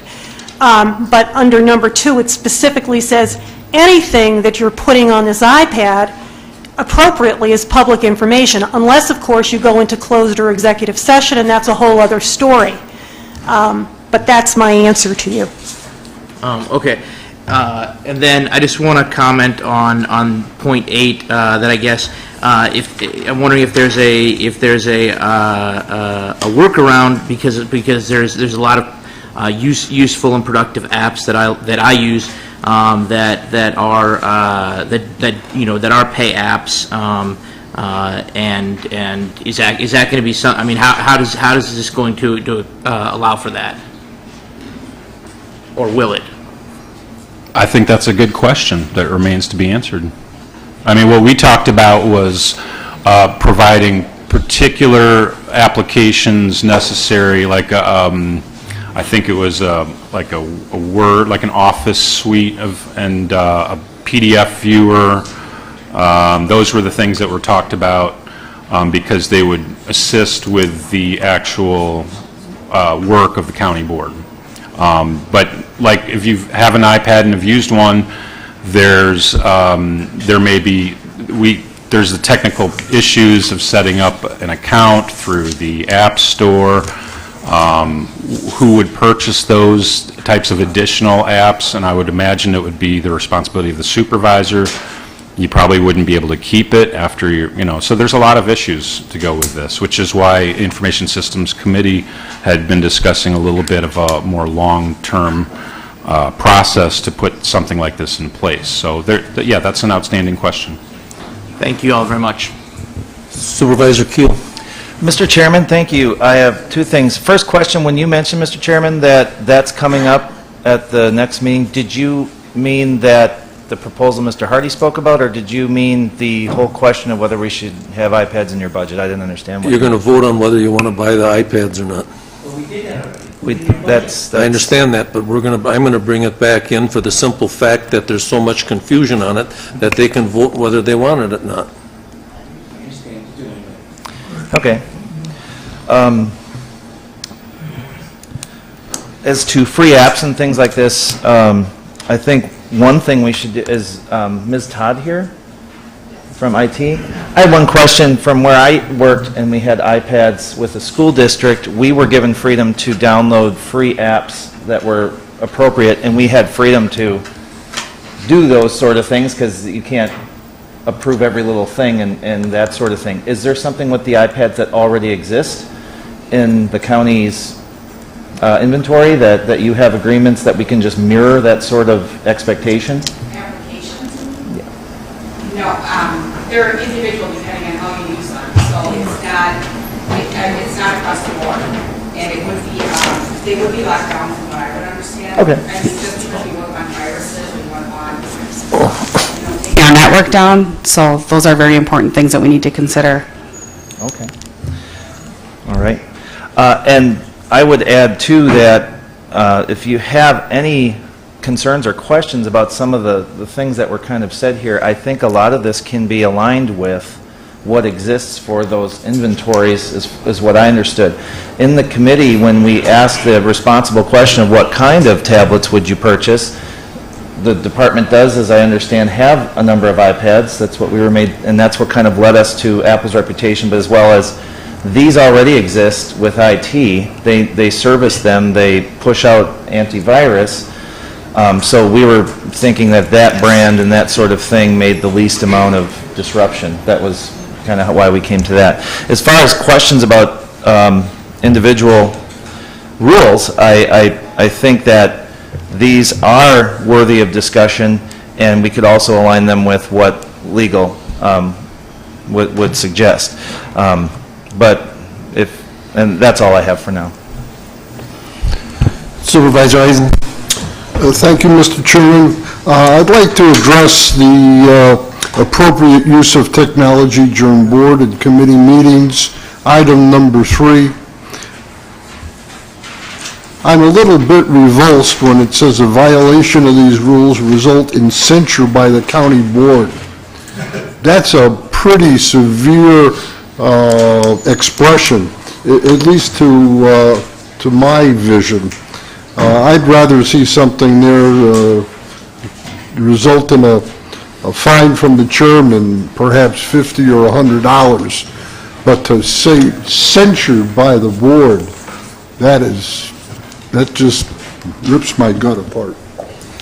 Well, thanks a lot for shifting the responsibility. Supervisor Norton. Mine was answered or stated. Supervisor Barker. Thank you, Mr. Chairman.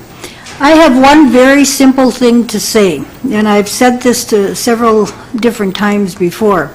I am computer illiterate. I've taken a couple classes through the technical school. I've also taken a couple other classes through the library, and it seems whoever is telling us what to do talks so fast that nobody has a chance to even think of what they're doing. I've taken 2 different sets of classes, and I've heard this from other people too. Now, obviously, being an older person, I wish I could do like kindergartners, so my 5-year-old great-grandson picks things up and he can use a computer. So I'm wondering, all of these things, what we're talking about, and I've read all this very carefully, but this isn't going to help us if nobody is going to actually sit down and help us learn how to use these. Yes, Laura will be up here and she'll show you how to use them. So. And if she goes very fast, it'll be... She isn't going to go fast. She's a lady and she'll take her time with you. Just think of us as all kindergartners or pre-kindergartners and we'd be fine.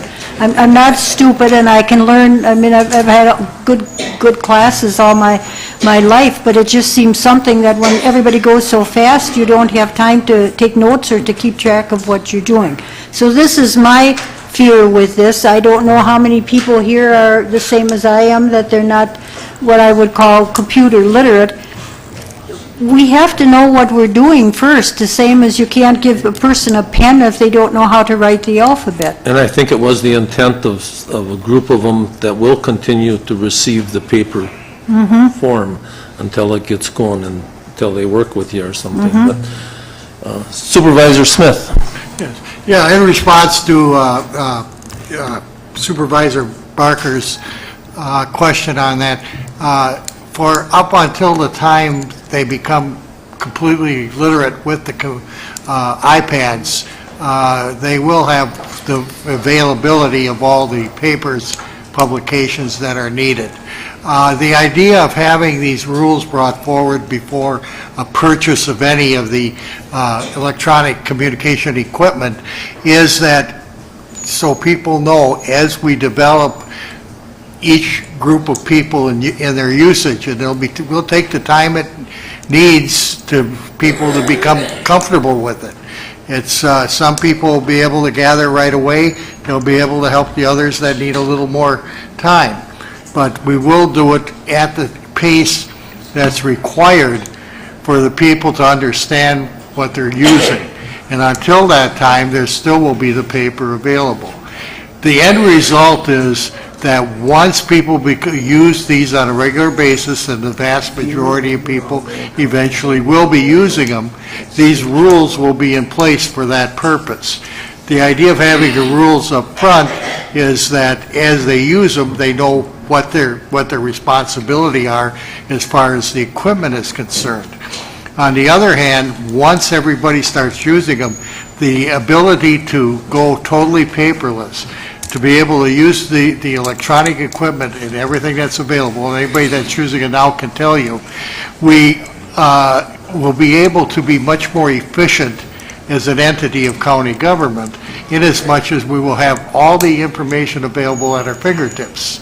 Now, I refer to my colleague, Mr. Eisen here, who comes in with a stack of stuff, of paper, which he would have to page through, as compared to picking up the iPad and just hitting an app and finding that information. So once you learn how to use it, and I think many of them that are here will tell you, that once you learn how to use the equipment, you don't want to use the paper. Supervisor Ramos. Thank you, Mr. Chairman. Just a very simple point. Heard at the last meeting that the Corporation Council hadn't fully reviewed it yet, and heard this again tonight, and I just want to make sure that at some point in the future, and I'm sure you're already planning this, but nonetheless, that they thoroughly vet it, and that it would come back to the board again after their vetting and possible any modifications or adjustments. Just because, it's called rules or guidelines, but there are some actions actually in here, whether you're talking the censure, there's talking about deleting of information, and I just want to make sure they vet it and provide their comments to us at some point. I'm sure you're planning that, but I just wanted to make sure that happened and that we had an opportunity then to look at it after those recommendations. I will see that that's done. Thank you. Supervisor Keel. I'd like to bring up again, anybody who's looking at the board rule for appropriate use during technology meetings, that was made clear at the last meeting, that not at the last meeting, we're not bringing those up, so don't have to worry about that right now. Training was mentioned at the last meeting too, and I want to reiterate that because as part of a big organization up in Neenah where we had a lot of different comfort levels, myself too, with some of the stuff we added, it was a group effort, and it was really well done, and it was some staff of IT helping train, but it was also peers. We phased it in. Those who were comfortable and interested helped those who were next in line as well, and then all of a sudden you never know. We had a lot of different people, and from the moment I was hired earlier in my career, interviewed by the way by Supervisor Shirk down there, it was pretty much a paper thing, and a lot of people complained about the email. Like, I have to use this, when am I going to do this? And now, and they, by the way, printed all their emails, and now it's very much all communications with phones and all that sort of thing, and I would be disappointed if these sort of things and these rules kind of scare people off because, and then no one's able to use the technology because enough of us, and I'm not accusing anybody, but my fear is that this resolution, and maybe it's fair, maybe it's not, will come up, but I would really hope this would not die because we're all afraid of, the monster behind the mirror or something like that. And that's not meant disrespectfully, but remember where we're at. I mean, we're, can I help you? Oh, you need something? Oh, I didn't know if you had a question. Okay, so I would urge us that before we make a step on any of that, to think. We're here to help. I'm excited to help. Thank you. Thank you. There are a lot of counties that have already went and are using them. I don't have the number in front of me and which ones they are, but there are quite a few of them that have done that. Supervisor Haig. Thank you, Mr. Chairman. As long as we're not talking about the rules again, will cost savings be a part of the chairman's resolution? I mean, this is billed as a cost savings mechanism to help bring down costs of mailing. We had an email from the county clerk's department asking about how much was the shipping charge on your envelope from February. I hope everybody responded.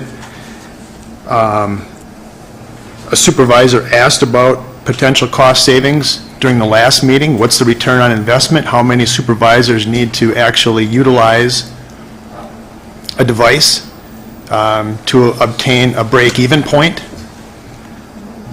That question was never answered. So I think that if this is going to be deemed a cost-saving mechanism for Winnebago County, more efficient, all these adjectives are used, what is that cost savings? I mean, I'm not afraid of the monster behind the mirror. I think that if we are touting this as a vehicle to save money, let's address what that savings will be. Mr. Chairman, you just said there were probably at least 10 other counties in the state of Wisconsin who were utilizing electronic devices. Maybe we can find out. Have they necessarily seen a substantial savings? Have they not? Have their meetings been shorter? Have their meetings been longer? Have committee meetings been shorter? Have committee meetings been longer? I think we've noticed even since we've had these devices that our meetings here have been longer. This is a very simple electronic device. So I think that those issues need to be addressed in that resolution before I'd support it. I'm not afraid of technology. I just don't see it as what we are deeming it to be here. Thank you. Thank you. Supervisor Keel.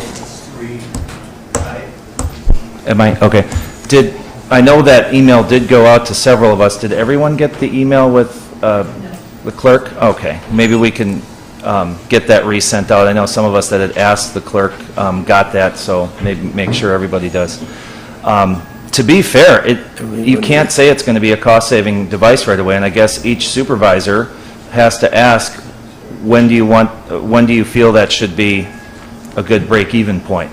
Because I don't think, as long as there's several members that still get a paper packet, there's still going to be some labor for somebody to assemble those packets in the clerk's office. And you know what? This is not going to be a cost savings right away.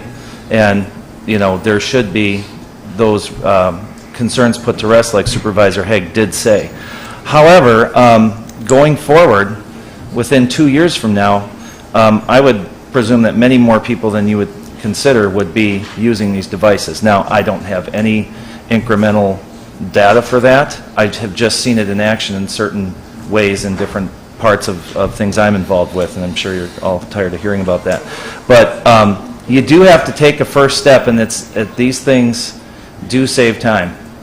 And again, you can't but then again, if we're worried about every moment of their time adding up to a number, well then we better just vote this down then. Because we know what paper does, we know what the Postal Service does, and that is something we can keep our eye on, and it's comfortable. Thanks. I think it's also a convenience that it's, like I use mine a lot, I use mine all the time. It's a convenience that you get used to using it. Supervisor Keller. Thank you, Mr. Chairman. I did get those costs for the cost to send out the paper to supervisors estimated for monthly costs for 2014 from the county chairman's department. And the cost I got was estimated to mail committee agendas and minutes at $2,524 per month. And the cost to send out the monthly county board packet at $919 per month. If you add those together, that's $3,443 per month in paperwork. And if you multiply that by 12 for a year, $41,316. And if you divide that by 36 supervisors, that's $1,147.67 per month for paperwork. So if the iPads or tablets cost less than that, we're getting a good deal. Thank you.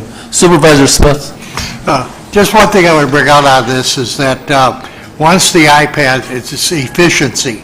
Every day, or I mean every board meeting, we fill a bucket out there full of agendas and other paperwork that we receive in these packets.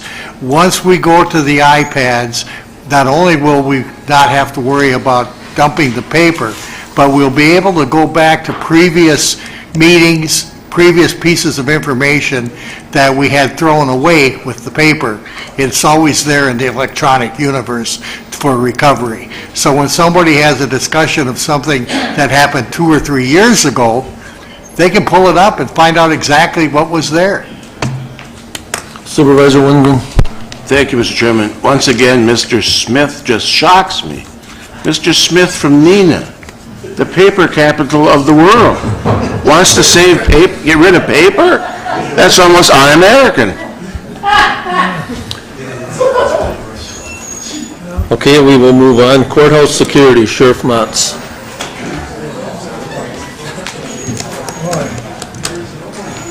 I've been asked that we take a 2-minute break so that some people can go to the restroom.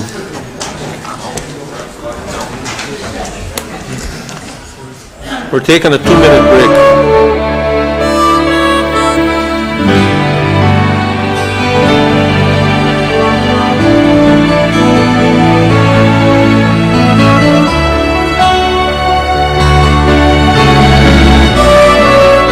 The Winnebago County Board is currently in a break.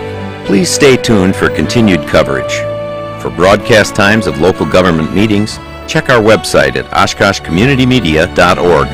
You're watching City Cable 10, your source for government programming in the Oshkosh area. Simulcast on 101.9 FM WOCT and streamed on the World Wide Web at oshkoshcommunitymedia.org.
The Winnebago County Board is currently in a break.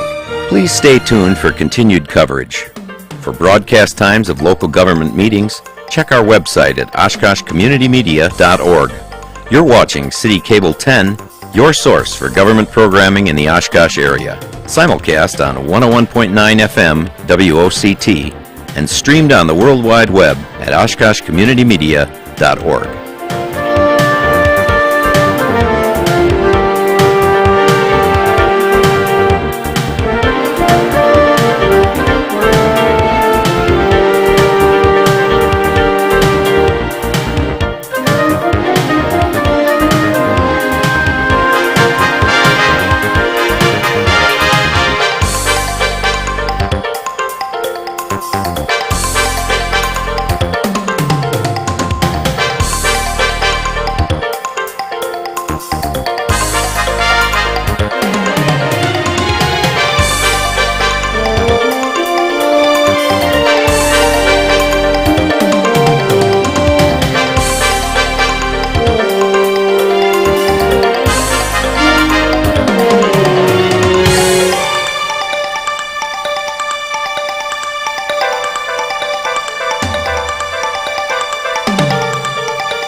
The Winnebago County Board is currently in a break.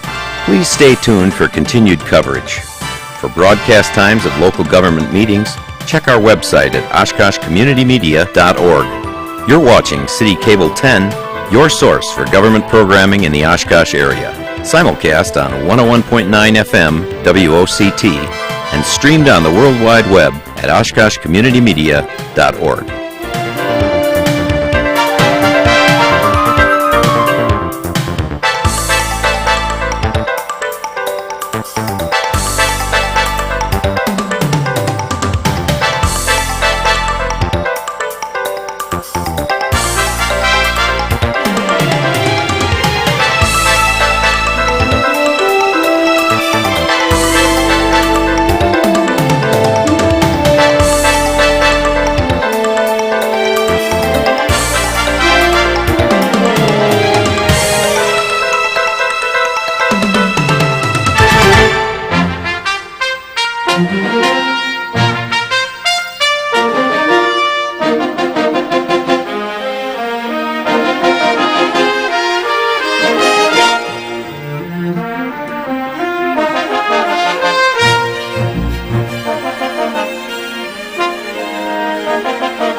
Winnebago County Board is currently in a break.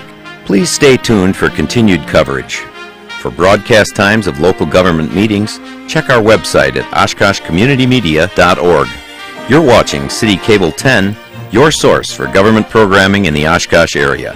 Simulcast on 101.9 FM WOCT and streamed on the World Wide Web at oshkoshcommunitymedia.org.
The Winnebago County Board is currently in a break. Please stay tuned for continued coverage. For broadcast times of local government meetings, check our website at oshkoshcommunitymedia.org. You're watching City Cable 10, your source for government programming in the Oshkosh area. Simulcast on 101.9 FM WOCT and streamed on the World Wide Web at oshkoshcommunitymedia.org.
The Winnebago County Board is currently in a break. Please stay tuned for continued coverage. For broadcast times of local government meetings, check our website at oshkoshcommunitymedia.org. It's a resolution that you will see your source for in 2 government weeks, programming in the Oshkosh. And what we're asking for is that the county board approve an expenditure of $1,111,878. That is $728,250 for the actual addition, which would be the security checkpoint or the welcome center that we have discussed on previous occasions. $109,238 for 15% contingency fund, $58,260 for engineering costs, and $216,130 for security equipment for a total cost of the $1,111,878. Also recognizing that there is operational costs that will be added at $208,184. That is for additional personnel to staff the security checkpoint. We have gone through previously a PowerPoint. I explained the issues that we've had in the past. Just last week we had a attempted homicide trial where we actually screened people at the entrance of the court, and we had to screen them every time they came in and out of the court. So it added to the length of the trial. The judge actually would have people remain in the courtroom when they did breaks. He asked that they remain in the courtroom because of the length of time it took to screen people coming in and out. and we can make the courts more efficient by actually screening at the front entrance. Then you have the freedom to move throughout the building, and we know that weapons are not getting in our courthouse. We did, or in the past, I've talked about issues that we've had in our courthouse. I'll just talk a little bit about the 2014 year-end totals for what we have seen for activity in our courthouse. We had 131 prearranged security requests. That means that we know somebody who is coming into our courthouse that has a propensity to cause issues.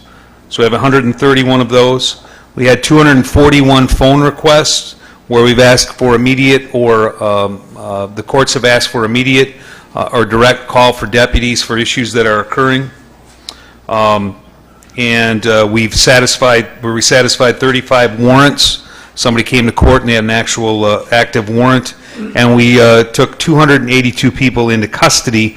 Those would include those people who are remanded into court from an OWI, drug court, and actual disturbances that may occur in our court.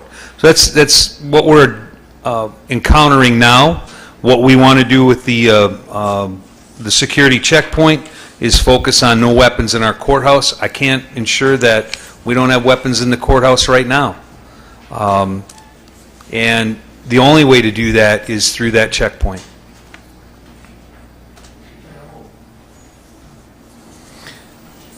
And again, the courthouse cost analysis that you were sent was really a rough draft of where we came up with our actual numbers. You'll see a lot of other numbers on there. I'm concerned and asking for funding for the security checkpoint. The rest of those things do nothing to enhance the security of the building, or have nothing to do with security of the building. So there is I'm trying to think how to say it, a law, or there is a ruling now that back in, I can remember an argument with one of the former sheriffs some years back in the 90s where he wanted courthouse security, or he wanted an officer in front of his court, and the sheriff, I believe, says he doesn't have to do that. But there is a law that says he has to provide security in front of that judge's door all the time. So does that mean when you have this courthouse security now, and the judge still wants somebody, you're still going to have, will that eliminate that part of it? We will still have the 2 roving security deputies as we do now. Because if you look at the numbers that I gave you with the amount of times that they're requested, which the immediate ones, were the 131 prearranged, 241 where they were requested, that isn't going to change. Okay. We're still going to need people, our deputies, to take people into custody, quell disturbances that may occur. But what the checkpoint does, and what the personnel that are working the checkpoint, is ensures that dangerous weapons are not getting into our courthouse. And at one of the previous PowerPoints, we know that we've had knives in our courthouse. We know that we've had brass knuckles in our courthouse. What concerns me even more is the things we don't know about, and which can include weapons, can include firearms. And other courthouses throughout our nation have experienced those types of issues, and they're not just big courthouses in big cities. These are courthouses, as you saw in the previous PowerPoints that we've done, and they can be in small courthouses too, and this is actually one of the larger ones in the state. Supervisor Rule. Thank you, Mr. Chairman. Thank you, Sheriff Motz, and thank you for all your work the last couple of years. I really appreciate it. You and I have sat in on literally dozens of meetings with Judiciary and Public Safety, Facilities, Property Management, and Courthouse Security. During those dozens of meetings, I have learned a lot. One thing I learned, and correct me if I'm wrong, is that by state statute, you as the county sheriff are responsible for courthouse security. That's correct. And can I assume you're not real comfortable with our courthouse security? I am not. Continuing on with that state statute, specifically SCR .06, subparagraph 2, subparagraph A, and I quote, "A court facility should have a single entrance with appropriate screening mechanisms in place to screen persons, carry-in items, and packages. Screening stations should be equipped with a magnetometer, X-ray for packages and carry-in items, duress alarms, and video surveillance." Do we have all those things? We do not. It's my understanding that Winnebago County has been working on this and talking about this since 1999. That's correct. That's right. Along that road, we have paid no less than 3 consultants tens, if not hundreds of thousands of dollars, correct? Correct. The resolution you referred to has passed Judiciary and Public Safety, it's passed Facilities and Property Management, and it's supported by Courthouse Security Committee. The money that we're referring to has been in the capital expenditure forecast for several years now, so it's nothing new. It's nothing new. Thank you very much. Supervisor Haig. Thank you, Mr. Chairman. I've been a part of many of those meetings myself, and just as Mr. Rowe stated, I've learned a lot about courthouse security, and in terms of this solution, what we're calling an 80% solution, which I think has gotten the thumbs up from the judges and most staff. The question I have, and it was a question I actually got a phone call on, so I'll ask it. The $208,000 for additional personnel to staff the security checkpoint, is there a potential that we can use private sector security at a lower cost to staff that? We looked at that. Now, the issue that I have with using, it is a little bit cheaper for the civilian staff. But what we have to remember is that if we have a security checkpoint and someone comes in with a weapon, that encounter is going to occur right there. So there will be a very dangerous situation that is going to occur at our security checkpoint.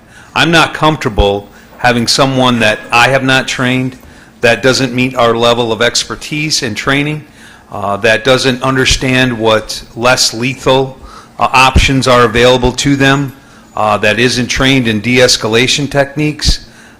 That's my concern. And there is some savings. However, it's not significant. We had looked at it in the past, and it's not substantial. I can provide you the numbers, but again, I'm very uncomfortable using armed, non-sworn deputies in that area.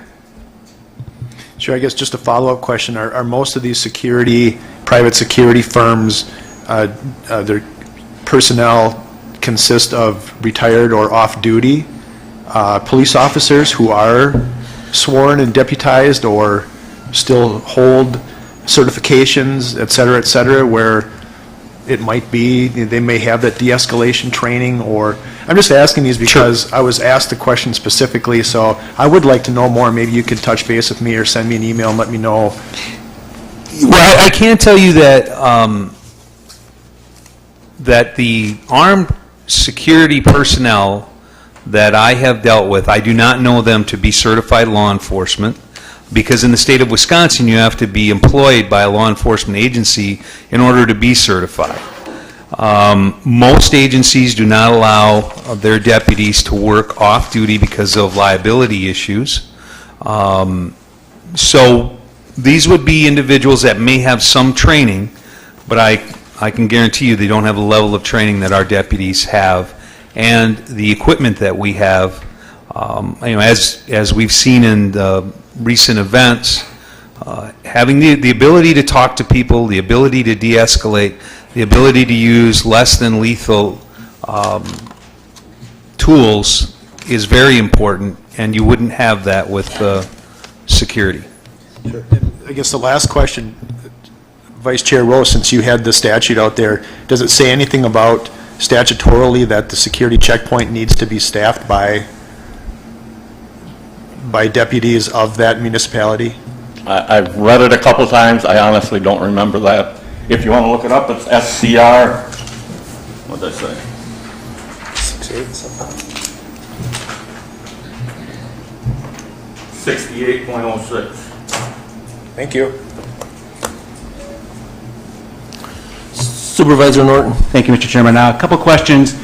Referring to the statute that Supervisor Rowe brought up, how many other counties do adhere to that standard? That's my first question. And my second question, have you advocated and suggested to the county executive that he have only one entrance to this courthouse? Because as I remember the video that we all saw, it seemed like the perpetrator came into like a side door, a side angle, and right now those are all open. Have you suggested that to the county executive doing? Well, the county exec, and he's been in security meetings where, I fully understands that it would be one entrance to the building, that all other entrances would be locked, and they'd be exit only, obviously, for fire. Regarding the first question, counties our size, yes, they screen. Not all of them, smaller than us. Outagamie, Brown, Kenosha, Racine, those, Dane, they all screen at their courthouses. So you couldn't tell me out of the 72 counties how many do and how many do not adhere to that standard that Mr. Rowe stated? Right. No, I couldn't tell you. I can tell you that surrounding counties, we've gone to all of our surrounding counties, looked at what they do. Green Lake County screens, which is a much smaller county than what we have. But Wapaka is hit and miss. They will sometimes, but not all the time. Supervisor Barker. Thank you, Mr. Chairman. I heard you say when we started talking about this. I came on the board in 1992, as did Jerry Finch was here, myself, Dave, and I think Ken Roble. I don't know if anybody else was here at that time. But we were talking in our time when we knew nothing about county. That was one of the things that was brought up, was the courthouse security, and that we should only have one entrance to come into. And I thought, when you said that it wasn't that long, but it was that long, and it may have been before that. I just have only been here since 1992. So we've talked, and we did have at one time an interesting affair where you came in out of the parking lot and opened up your purse, and they went through your purse and all these assorted things. And the thing I can remember at that time, that it seemed everybody was the most afraid of happening in the courthouse was something happening where people were getting a divorce. And that was brought up over and over and over, that was why they had people walking around through the courthouse, because the people that were getting a divorce, that could get pretty rough, so they had to have enough security here for people who were getting a divorce. So this has been around a long time, and we really don't do anything about it. And all you have to do is start looking at some of the things on TV. If you watch the news, it's enough to scare the wits out of you with the things that are happening. And just in ordinary little places like Oshkosh and Nina Menasha and all those places, it isn't that we worry so much about the bombs and all that sort of thing, which certainly we have to worry about things that are happening from other countries and that, but we got enough to worry about right here. I think it's a small miracle, and everybody must say their prayers every day that somebody don't end up getting shot in here. Supervisor Gabbard.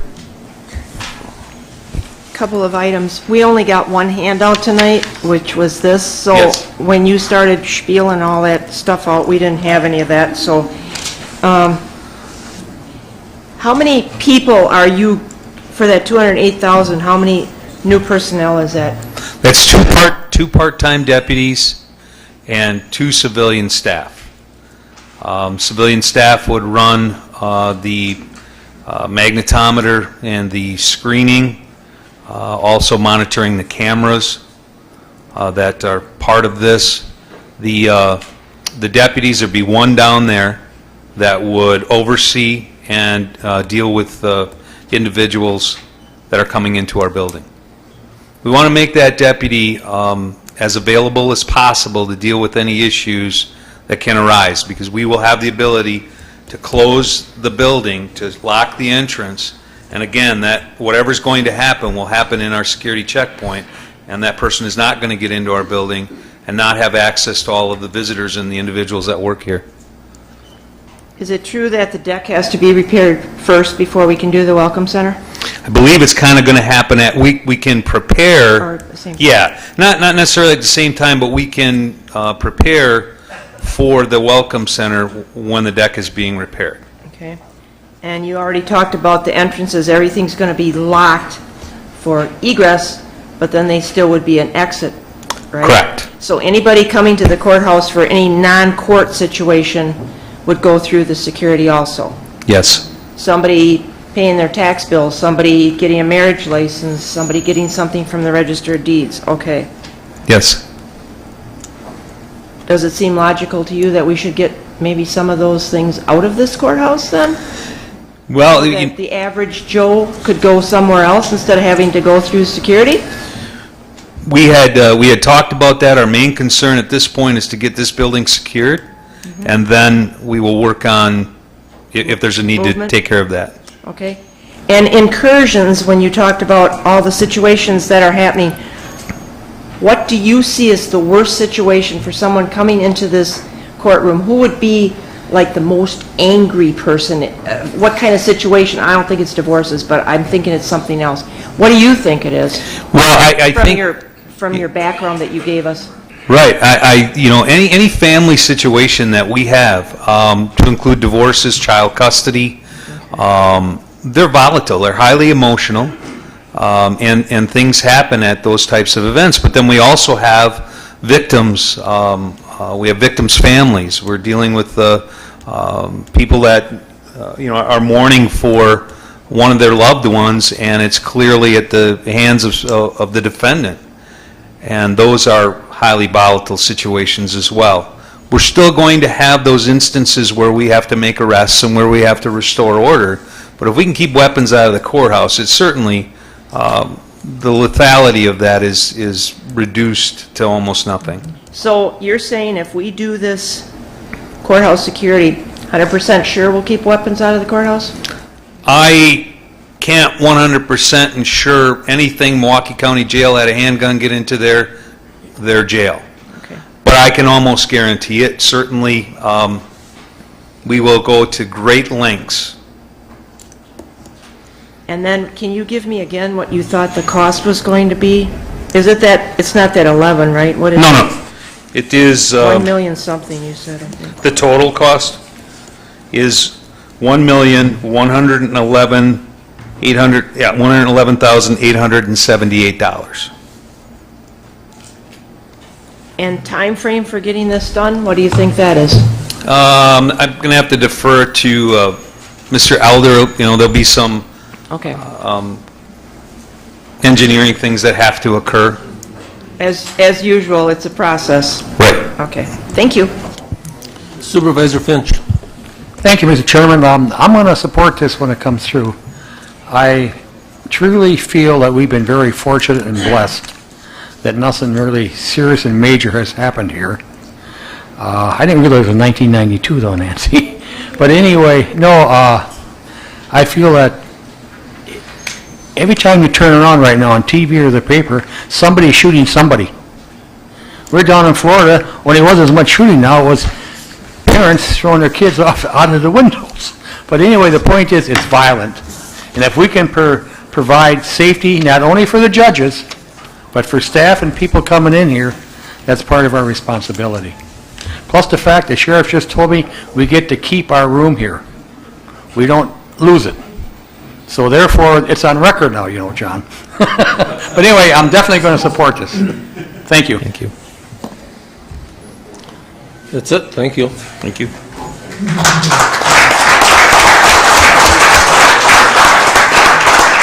Courthouse Plaza deck repair. Mike Elder.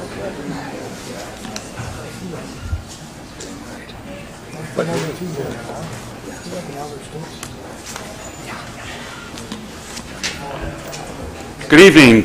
Tonight I'm going to bring forward to you for the first time a maintenance type repair that we've been trying to get done on the courthouse for a number of years, and that is to repair the plaza deck for the parking lot entrance into the courthouse. I'm sure all of you have walked in on that deck and you've noticed how uneven the granite stones are.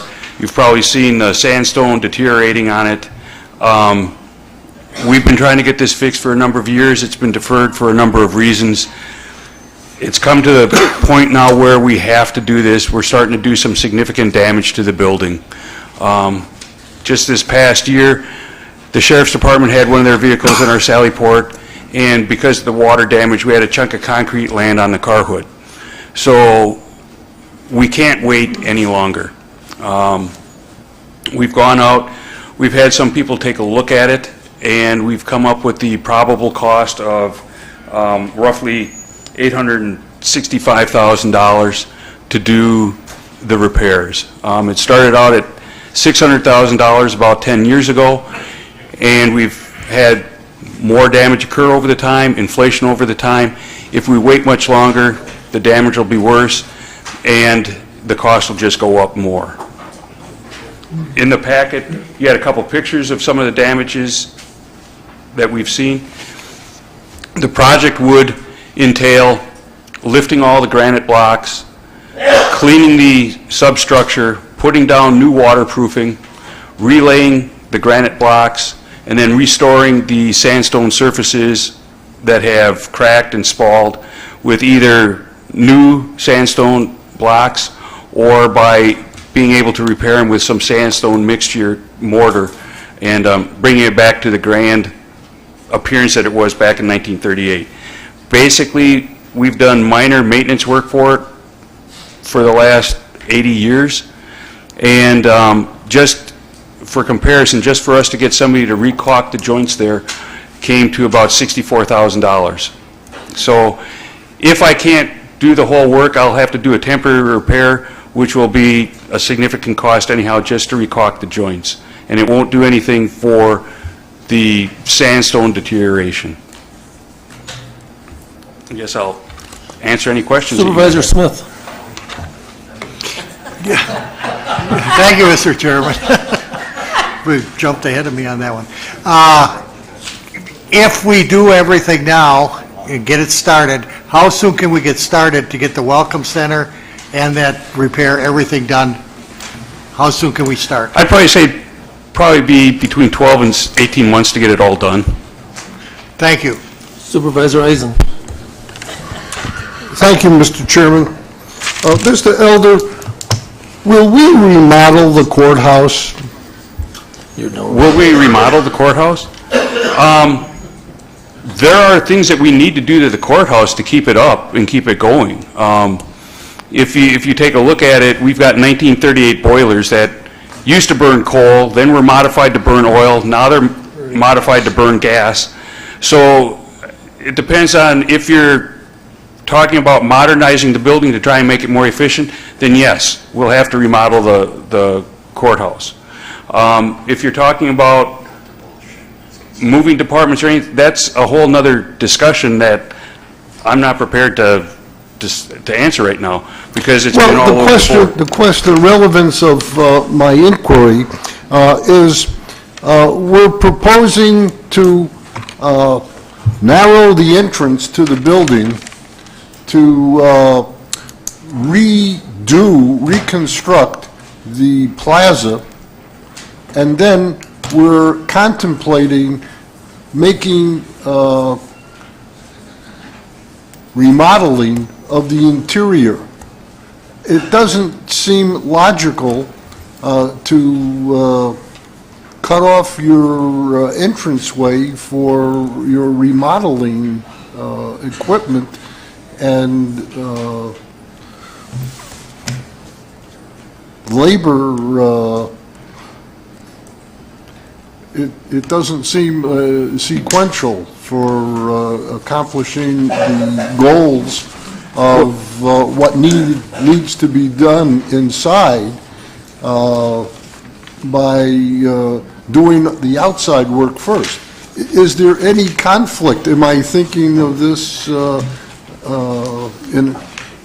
It will probably create some challenges, but it's not going to be anything more that we wouldn't have to do now.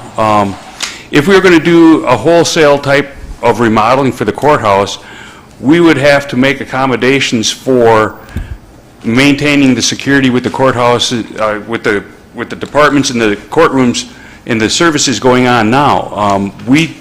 As long as the building's occupied, the contractors wouldn't be able to have free run of the building anyhow. I think I understand what you're saying is it would slow them down, but it's no different than if we have to have a contractor work in the jail. You know, we've had that, and you know, they can't go in there and leave their tools around. They can't go in and just wander around. It's, you know, we have to monitor their activities and keep them under control. So that going forward with these projects, the plaza and the security entranceway really won't relate to or is not a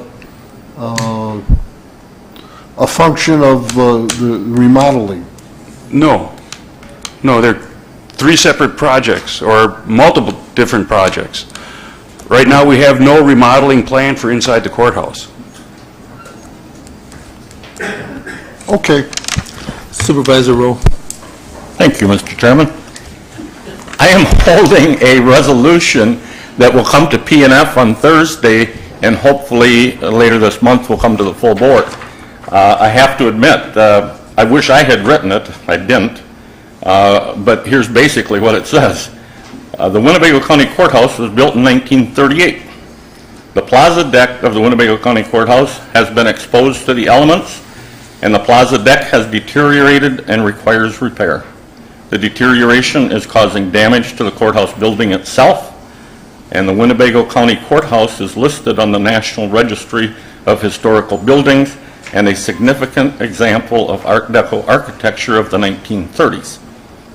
The Winnebago County Courthouse is worthy of restoration. Allowing the deterioration to continue will cause additional damage and increase eventual repair costs.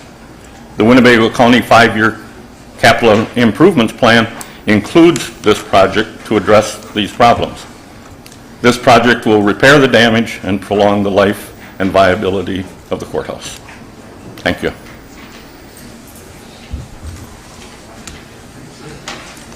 Okay, thank you. Thank you. Supervisor Robel. Thank you, Mr. Chairman.